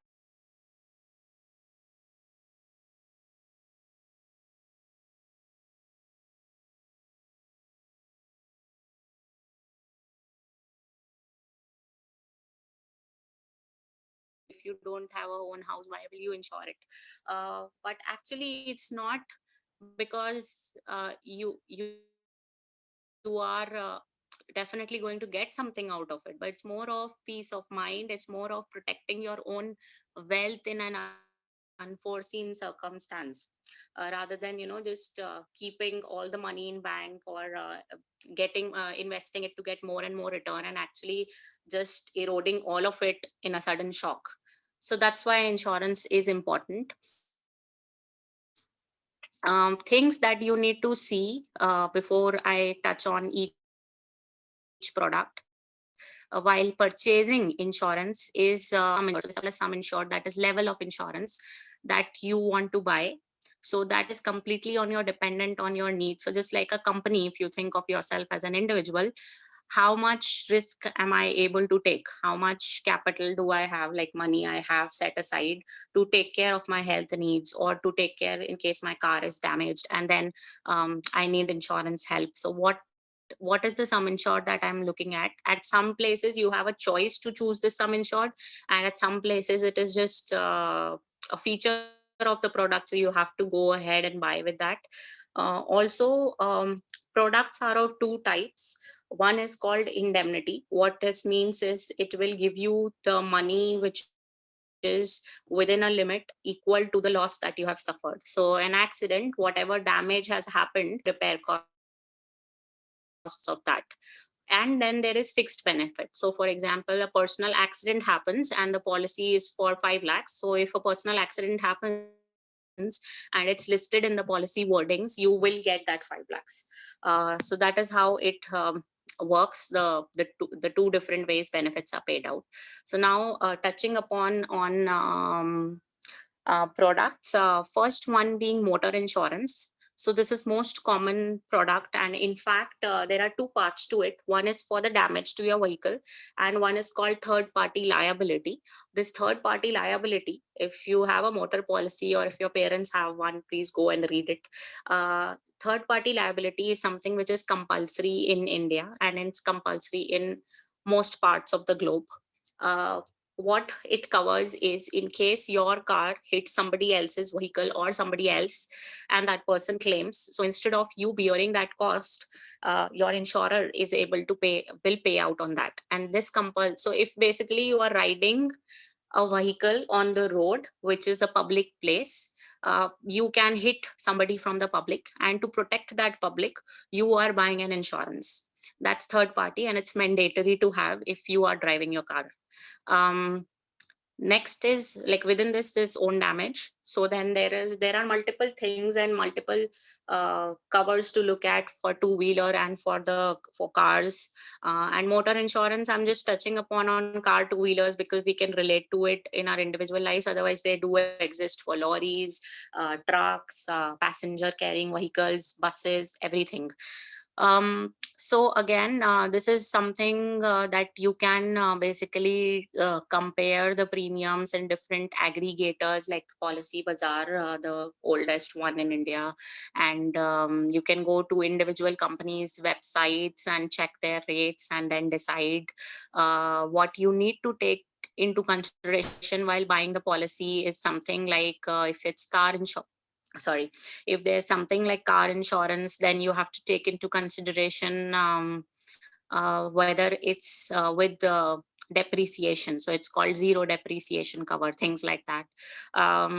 What that means is your as your car gets old, it's depreciated by a certain value like all other capital goods, right?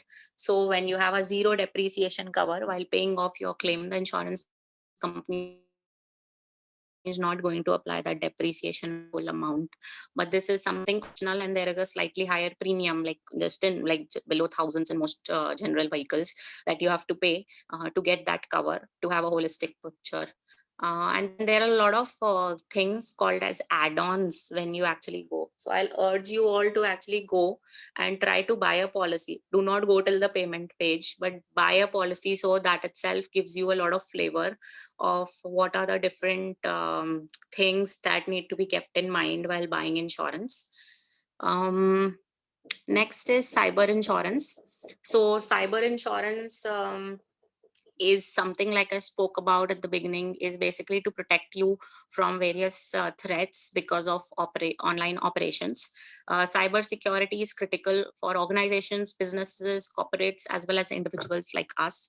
So something that has really picked up, like I said, in the pandemic, is retail cyber. So which basically is for an amount, say for 5 lakhs, 2 lakhs, things like that.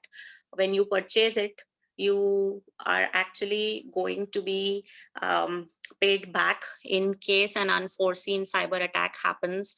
Your account is hacked or some unknown amount gets withdrawn from your bank. So there's a limit till which point you have like paid the premium and purchased that product, and which gets back. So this is to protect yourself from um, basically cyber risks. So it exists both at a larger scale for corporates, so different type of risks, and different set of risks for individuals. So even, for example, if you're using the internet or say Paytm from your mobile account, and some, just in case the security is compromised, which can happen in today's world at any time. So you can buy a protection for yourself at a minimum premium, and the policies are like for a year, up to a certain limit that you yourself can choose, and that's cyber insurance.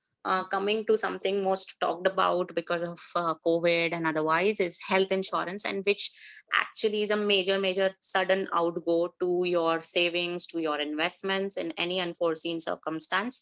Because at least in India, and not just in India, in a lot of countries throughout the world, this is not something provided to you by the government. Like, it's not part of social security as such, and hence health, while buying health insurance, it is very important what is the sum insured you're trying to, you want to buy a policy for 5 lakhs, 10 lakhs, 50 lakhs, what. And also very critical to look at while purchasing health insurance is what are the treatments it covers. Does it cover only critical illnesses? Does it cover only what is called as inpatient procedures, which means you are admitted for a minimum of 24 hours? Does it cover certain outpatient or day procedures also, like where you just have to go through say a 2 hours hospitalization in a day and go through a process, and then you are free to go, things like that. What is it, what kind of Mediclaim is that you are targeting, what, who all are you covering, whether it is only for yourself or is it a family floater type of cover that is for your entire family. So what is it that you are actually trying to purchase? Next is crop insurance. So this is most common. It's purchased by states now, like you would have heard Prime Minister Fasal Bima Yojana and things like that. So basically it is to protect the farmers, where some premium is paid either by the farmers and some is paid by the government, which case of a drought or unforeseen weather condition is paid to the farmers to safeguard their crops. Property insurance can be home, can be, say, a building, um, a commercial building, it can be a factory, it can be a refinery, anything. Again, it's the perils. Is it protected only from fire, explosion? Is it a protection for loss of profits if I am not able to use my property? What is it? So again, there are a lot of terms and conditions, but overall it is to protect you from any loss that happens to the actual physical property. It may also cover contents inside the property. Marine cargo hull is actually ships, the marine part, and also cargo is often for transportation also. The goods are transported through a truck from one place to the other, and something happens to the consignment in between. So that's also part of marine cargo. So anything that's on the move and covered, like protected for, comes under marine hull cargo. Then next comes aviation. This is basically the aircraft's insurance. So basically, the whole aircraft undergoes a crash, so that is covered. That's like aviation hull. When I say marine hull or aviation hull, it means the whole ship or the whole vehicle in the sky. Anything to do with air transport is under aviation. Anything to do with water is covered under marine hull. So a submarine also will be covered here if anything happens to it. Liability insurance can be anywhere, where it's even sometimes like the motor third party I told you is part of liability, or property can also have liability. So a construction site being protected, and somebody, a pedestrian walking down, something falls on it and he gets hurt, so their dependents or the pedestrian himself can actually claim a loss, or basically say that I got hurt because you did not take adequate protections, and claim on the site or the company who is having the construction site, and that is paid off if the construction site or the company operating it has a liability insurance. So these are the major products. Let's just go to the next slide quickly to show you what are the different type of COVID-19 covers, in the sense how business dynamics changed and a lot of new regulations came in to propose 4 new health covers. So one was Corona Rakshak, which this any one of us can buy it. It's an individual health policy that gives you a lump sum benefit as and when there is hospitalization due to COVID. There is Corona Kavach policy, which is not just for yourself but also for your family, which covers you for Corona hospitalization and daily hospital. It gives you a daily hospital cash as well. And there is obviously, if some frontline worker is buying it, then you get 5% discount. Then there is group Corona Kavach, which basically employers buy for their employees, or say for example, university buys for all its teachers. There is Arogya Sanjeevani health insurance, which again is a basic health insurance, which can be anything between 1 to 5 lakhs, where the treatment costs of COVID are covered. So let's move on to now life insurance. Next slide. Yeah. So what I touched upon in general insurance is everything that is not to do with the life of an individual. When it comes to protecting or safeguarding the life of an individual, it's under life insurance. So let us look on the next slide on the key areas of contribution by actuaries, and where they have been involved traditionally and are involved now in life insurance sector. So one is valuation. When I say valuation, now, life insurance, what is very different is the policies are long term in nature. So 20 years, 25 years, 15 years. So when I touch upon different type of covers in the next slide is you're protecting yourself for pay something to my dependents if say something happens to me in the next 35 years.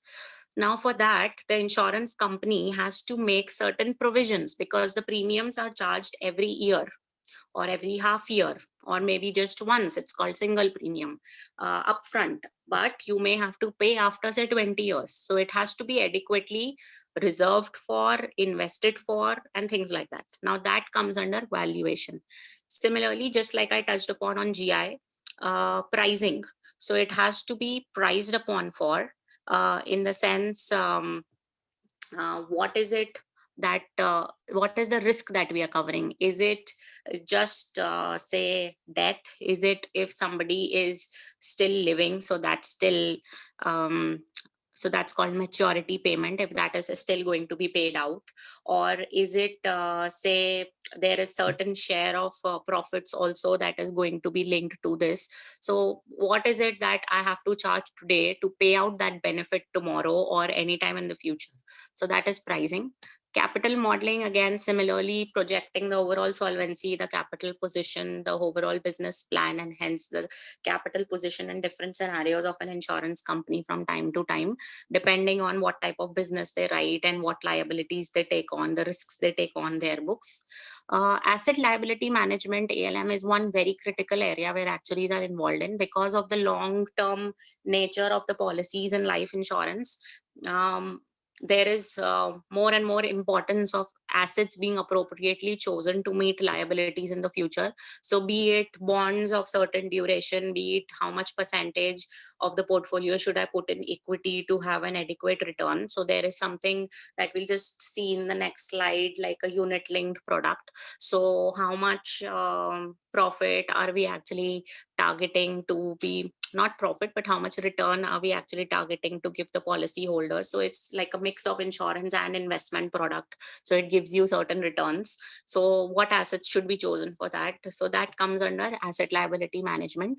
And then enterprise risk management, of course, because life risks are very different because of its long-term nature. So business risks are different. There are more asset default risks, there are more asset risks, there are more investment risks, in the sense investment does not perform the way it was expected to.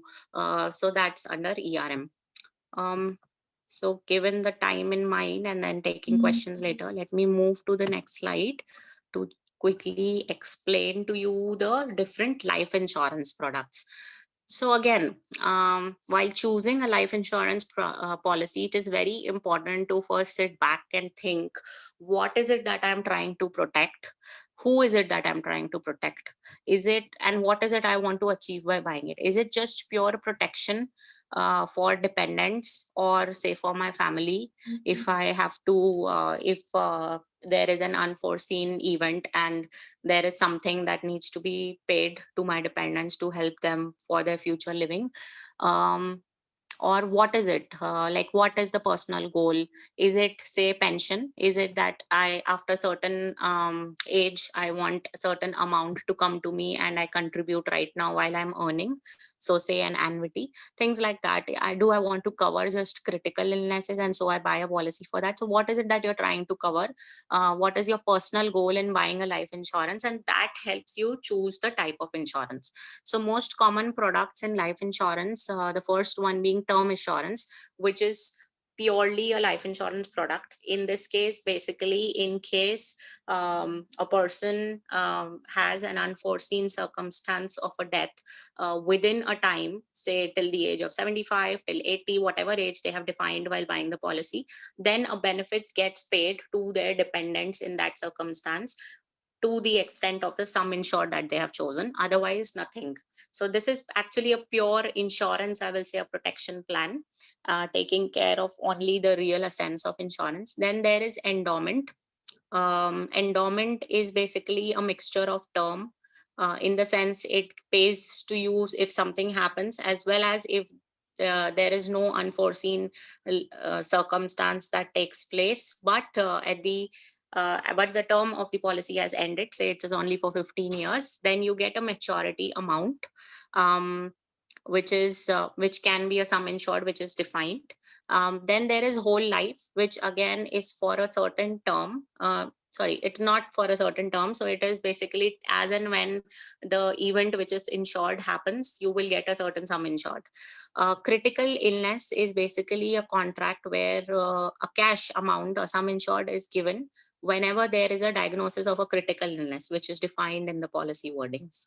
Then there is a long-term care also in life insurance, which basically helps to provide financial security in case of needing a home or a nursing home care for an elderly person, say post retirement, so old age homes and things like that. So there is a cover for that as well. Then there are they all then all these products come with a variant of something called as unit linked or index linked. So the benefits that get paid out to you get invested into a fund by an insurance company. So they may invest it in a fund and say that you will get returns in terms of unit as and when you withdraw it or as and when your policy ends.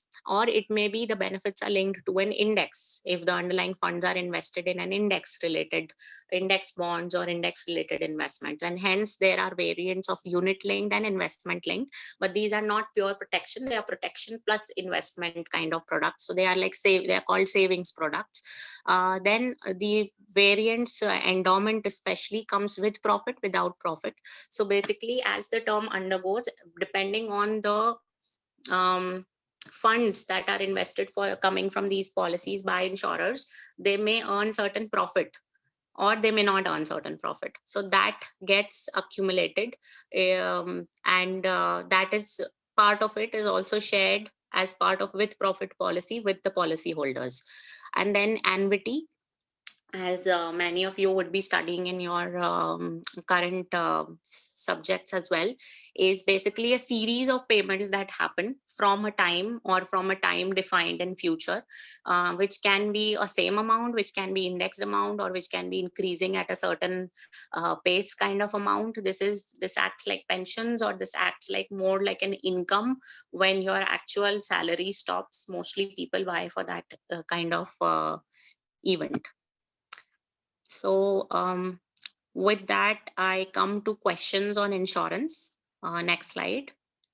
And then I will just end by suggesting few research areas after we have taken the questions.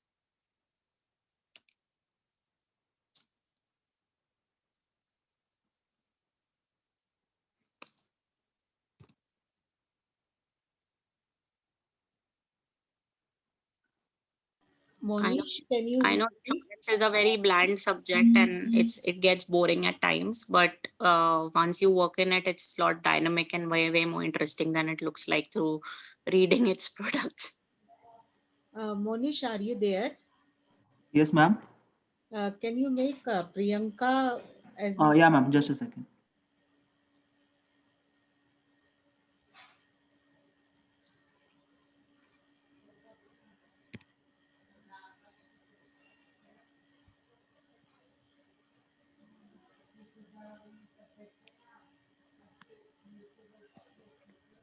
yes? Thank you, Monish. Thank you, Asha ma'am.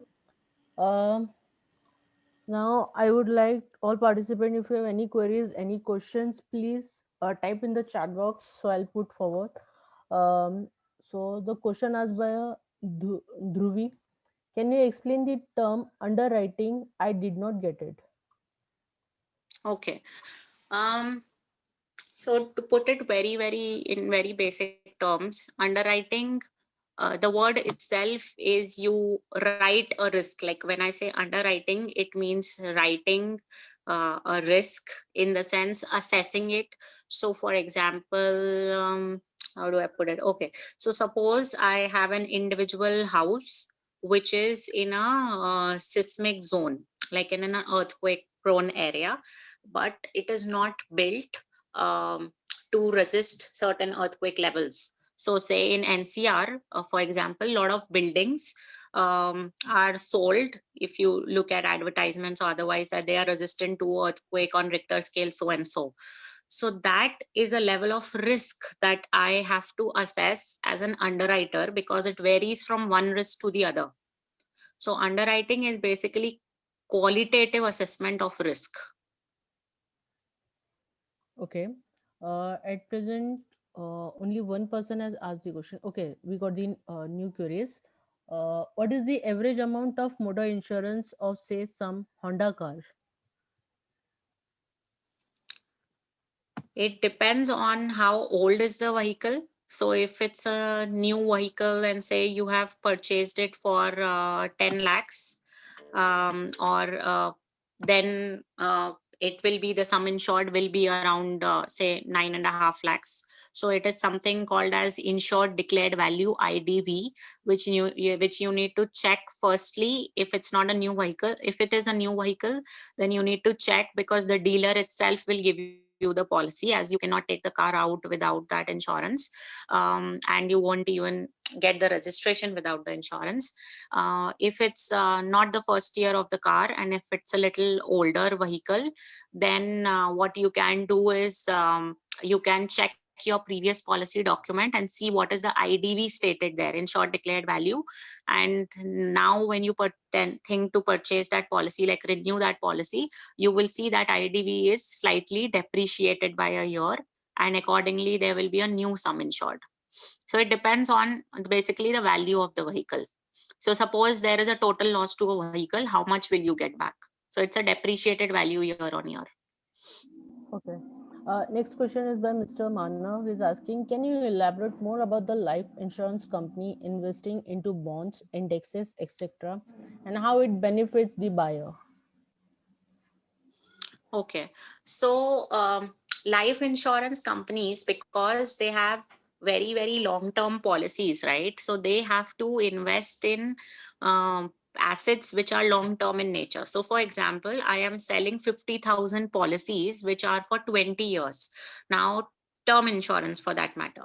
Now, next 20 years, they may be claimed by somebody having the unforeseen case of a death, or they may not be a claim, but I have to invest that fund to get return, generate returns for myself, and at the same time keep in mind that I may have a liability anytime over the next 20 years. So I have to maintain certain liquidity, which, and take some certain risk that I can take, and also invest in bonds, so that I do not put all the money in, say, stock market, which is more riskier. And so I choose bonds, say, for next 5 years, 10 years, 15 years, and design my strategy matching, trying to match the possible liability outgo for my portfolio. To the second part of your question, how it benefits the consumer, the policy holder, it depends. What have you purchased? Like if you have an endowment policy, say for that matter, which is with profits, then depending on that particular fund, which is for the endowment policies, how the insurer is investing it, what returns is it able to generate for it, it will actually pass a share of that profit under the with profits portion, along with the sum insured, at maturity, or at whatever event is covered under it, to you or to your dependents. And also there was a question on index link, unit link, right? So the bonds, so then there are a type of product, unit link. So basically it's like a, if I have to give you a financial word analogy, like a mutual fund NAV. So similarly, the funds which are for ULIPs, for unit linked products, are invested in a different set of assets altogether and managed separately by a life insurance company. And depending on how that funds perform, they are divided into units. And so value of that unit basically determines the value of your maturity payment. And then obviously there are fund management charges that go out of it, and so accordingly the returns are established. Okay, next question is by Abhay Deshpande. He's asking, please explain different asset classes in which insurance company invests the money. Okay, so insurance companies, depending upon their size, so I'll not talk about LIC because it's like an investment house in itself, but otherwise other players, it totally depends on whether it's, we are talking about a life insurance company or non-life. So if I have to first talk about life insurance, the investment classes, they mainly expand on, they invest in, one is equities, next is government corporate bonds, next is also money market instruments, um, And they also invest in, say, properties or shares, property shares, or they may invest in mutual funds. So it totally depends on company's policy. But what is also uh, there to be noted or to be kept in mind is basically there are regulations from country to country on what are the products or what are the asset classes that an insurance company can invest into. So for that, for example, there are governance in Indian context around how much of the portfolio should be, at minimum, say 20% should be invested in central government securities, or say 30% should be in state government securities, or say a certain percentage of their overall portfolio of the insurer has to be in the infrastructure and social sector, so bonds or otherwise. Then there are certain other investments also, like the housing sector, where there has to be, say, minimum 5% investment of the insurance companies. So the whole policy is determined by two things: their own portfolio, and hence the funds they have available to invest, and how much risk they are able to take. And second is very, very important, regulation. So derivatives, for that matter, right now are not allowed for to be invested, given their riskiness in the context and the depth of the markets. Coming to the second, general insurance, given the very short term nature, they also have to abide by certain investment guidelines by the regulator. In India, it's Insurance Regulatory Development Authority, IRDA. But so they have to follow the regulatory investment policy, but they also have to keep a certain amount of their portfolio into cash, because the policies are 1 year most of the times, and so they may have to pay out at any time, and hence a lot of the fund has to be in on the liquid side and more secure side, rather than a larger portfolio, unlike the life side, into equities. Okay. Next question is by Ravi Chandran. He's asking, can you explain your experiences in general insurance? Any particular context? He just raised this question. Can you explain your experiences? He's asking your experience on general insurance. So I can put it two ways. One Yeah. is my experience of working in general insurance, and one is buying general insurance products. So since I have the expertise, and since the beginning, last 12 years, I have been working in general insurance. There is I'll say a much deeper and broader need to connect with the audience and understand consumer needs, exactly because this is one place where you cannot have the investment angle. Like in life, there are certain savings products, like in pure insurance products. Unlike that, in general insurance, it's mostly protection products, and you have to exactly cover up the consumer need to be able to sell that product.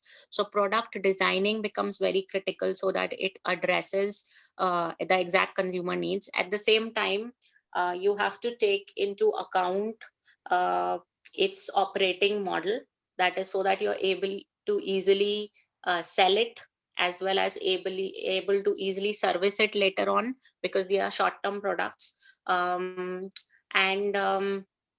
Also, on the general insurance side, what becomes critical is the channel, because there are 1 year policies, so there is no guaranteed income after 1 year, whether the policy holder will renew the policy or go to another insurer. What will they do? So these are there are I'll say there are way more dynamics in the non-life sector than life.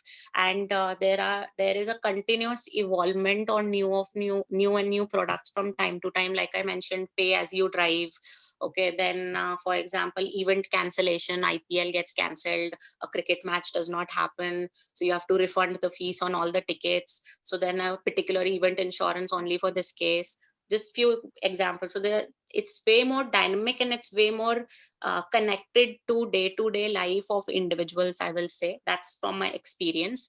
About the products, I will say you have to completely choose depending on your own circumstances and needs. So home insurance, if you it's like you can buy it for theft. It also covers at times equipment breakdown, so important equipments at your house, if something happens, the policy covers it. Not many people know it. One thing that really came out in COVID, which was really an undersell and hardly existed in the Indian context, is unemployment insurance. So if you lose employment for say next 3 months, you get, because you have paid premium so many years for an unemployment insurance, you get so much income for sure on monthly basis. So things like that. So there is a variety of product, and I'll say there's nothing as uninsurable as far as a consumer need can be understood, and accordingly a product can be designed and priced and approved by the regulator. I hope I answer your question. Please Yeah, type in exactly. We have anything else actually that you given wanted the me to very cover. deep answer. Yeah. Yeah. So the next question is it better to invest in commodities like gold and silver instead of mutual funds, PPF, etc.? I'll say all three have very different purposes. So depending on what stage of life you are in, um, PPF I'll say is like your protection for your old age, and especially if you're not working for like a government company some ages ago, not even present, even now it doesn't matter. You have to go into NPS. So if you don't have that age-old system, like in at least in the Indian context, not outside where there's a social security system, you don't have a set pension. And if you don't have that mind frame that what are you going to do say when you turn 50 and you don't want to work, so you have a fund accumulating for yourselves over the years when you're earning, and that's your PPF. Mutual funds again depends on your risks, and with the dynamics of markets now, global markets, and so much interdependence in movements across, and also the riskiness, and fund managers hopping from one fund to the other, and so many managers changing, the performance also becomes, and a huge fund houses actually suddenly going down, like what happened to Franklin some time back, and things like that. It totally depends how much money you're putting in and what is the level of risk that you are ready to take. So PPF is altogether for your future, I will say. It is satisfying a different need of your life. MF is like you have a spare fund, you are ready to take a risk, and so you are investing in mutual fund. And what was the third one? It was said commodities like gold, silver, or either Yeah. So, instead of mutual funds and PPF. yes, so commodities like gold and silver, even if you read historical returns and even if you study the correlation with other markets, these are some things which will pay off like sooner or later. So if you don't want to actually invest in commodity per se, like buy physical gold and keep it and then safeguard it, put it in locker and blah blah blah, you can actually buy gold ETFs and have the I guess same there are movement, like paper gold is experience. also there, na? Paper gold. Yes, paper gold. You can now, government of recently last 1 year, there have been lot of issuances of sovereign gold bonds. So you can actually go in and buy, and all these are like if you have a demat account, you can buy them from there itself. So it's very easy to buy now, and they ETFs offer much more liquidity than buying physical gold and having all those incurring all those making charges and actually dealing with impurity issues and all that. Yeah. Next question is by Mr. Raj. How does a consumer understand from which insurance company we should purchase some policy? How does a consumer understand? Okay, so it depends what are you talking about. If it's life insurance, you have to look at uh, the claims payout ratio. How has been the claim settlement ratio? For some it is easily, it's published in the newspaper at times every year. How have the claim settlements being for the insurer? Are they good at settling claims? Because there are a lot of private companies, especially at times, which have been uh, looked upon, like inspected by the regulators also, for not paying out claims even when the underlying event has happened, or not paying out claims easily to the consumer. So in that case, go ahead with somebody with a ratio, like with a high claims payout ratio. So if you're talking about life insurance, this is purely my personal opinion, nowhere like sponsored or branding linked, is life insurance is something which India has historically experienced is like a natural choice LIC. When it comes to general insurance, you can compare, like there are so many players. There's New India, there is HDFC Ergo, there is ICICI Lombard, there is Bajaj. So depending on what product, so even if they say home insurance, okay, you have to like compare their terms and conditions. You can do that on Policy Bazaar at times. Compare their terms and conditions. What do they exactly cover, and is that satisfying the need? Suppose it's car insurance, so which car, which, what is the IDV which company is offering, because many of them have different depreciation tables. So what is it in case of a total loss that they will offer you for your vehicle? What is the premium they are charging? So you can compare and then accordingly purchase. Okay. Health insurance is one place where you have to be really, really careful about things like waiting period, what is covered, what is not covered, what is the sum insured. One thing is cashless facility, because at times it really helps to have the claim settled cashless. How, and just talking about or just reading in news, how good are their third parties at settling claims. Yeah, actually, every person should has this health issue policy. Okay. Yes, yes. Now, no more questions is there. I'll just give an announcement to all participants. The feedback form link is shared in the chat box. Please fill that form. Suruchi, you can proceed further. Okay. So I'll just like to go to the next slide, just to, because this is something that Asha ma'am told me. I have this last slide, yeah. So just few areas of research for graduates, postgraduates. Uh, and this is something I have put out there because it can be interesting to read, and there's a lot of statistics in the public domain easily available to research on such topics. So one is consumer behavior in a pandemic versus normal, like what happens to businesses, sales, etc., for e-commerce websites, for insurers, like the demand for health insurance suddenly increased. So things like this is one area I suggest. One is cryptocurrency, so say Bitcoin. What is its correlation, its performance with other asset classes in normal equity? How have the global markets performed? What have been their drivers? Any specific events? How did they act in a pandemic? How do they act when a natural catastrophe happens? What is their behavior basically? Then what has been the impact of on the different global economies of the pandemic? Insurance, health insurance cost analysis. How have the products changed, and accordingly how has the cost changed in different countries for health covers? How have the products evolved? So these are some areas of research I could think of suggesting to somebody in the statistics background given the current situation, and which can also help you understand the industry. Yes, so I'll say thank you. Uh, and with that, I end today's presentation. Actually, we are very thankful that you have explained with the very good examples and very brief in with this. Now, I would like to Dr. Asha Jindal ma'am to take proceed further, ma'am. Yes. Now, thank you very much for giving me the opportunity to propose the vote of thanks. At the very outset, I would like to thank you, Principal Madam, for gracing the occasion. And she is always the motivating support for each one of us in the department. And she has always encouraged our each and every activity that I think so every each one of you must have realized too.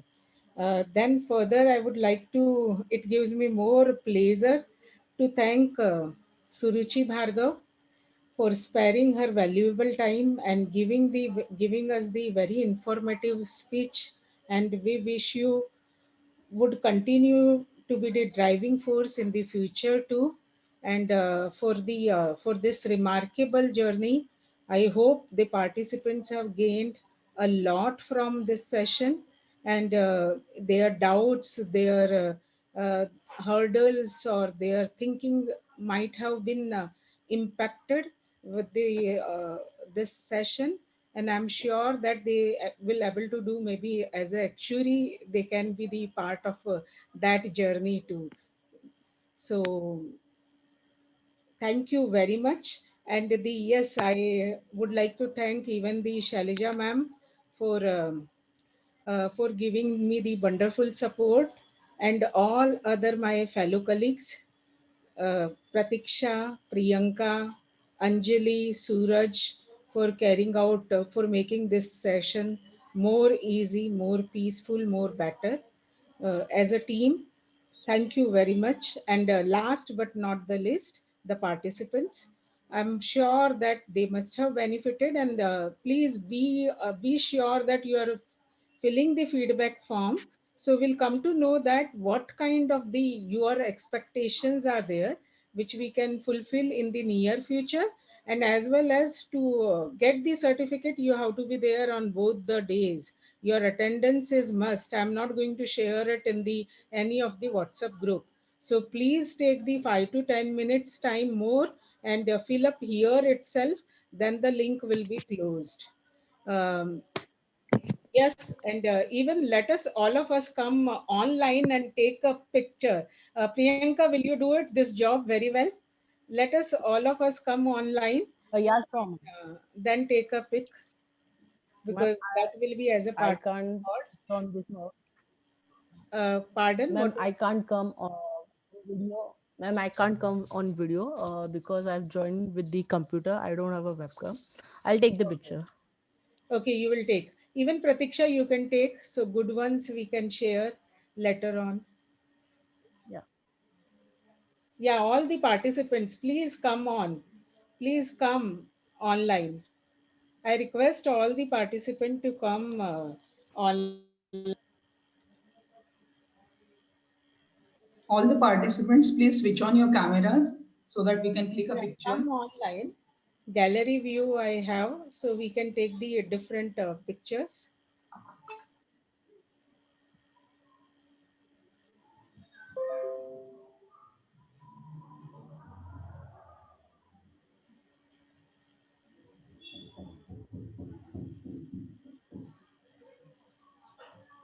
Ma'am, I think you have to say smile and then everyone will smile for the Yeah, picture. please smile. Cheese.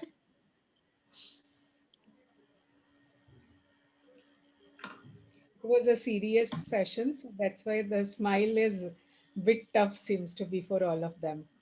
Yes. Smiles Inch, are insured. inch. Our smiles are insured. So are you all ready? Should I click a Yes. picture? Yes, photographer madam.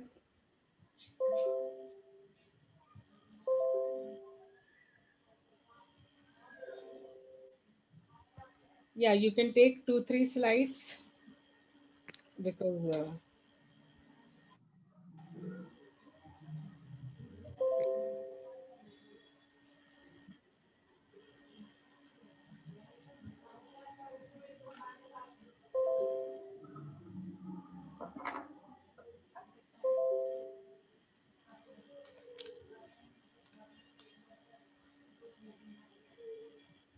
yes, in the only I will let you know. I Done. think so. Our participants are comparatively have become the limited. So I think so that 2 o'clock we can keep. But still, let me ensure from the tech team whether I'm getting the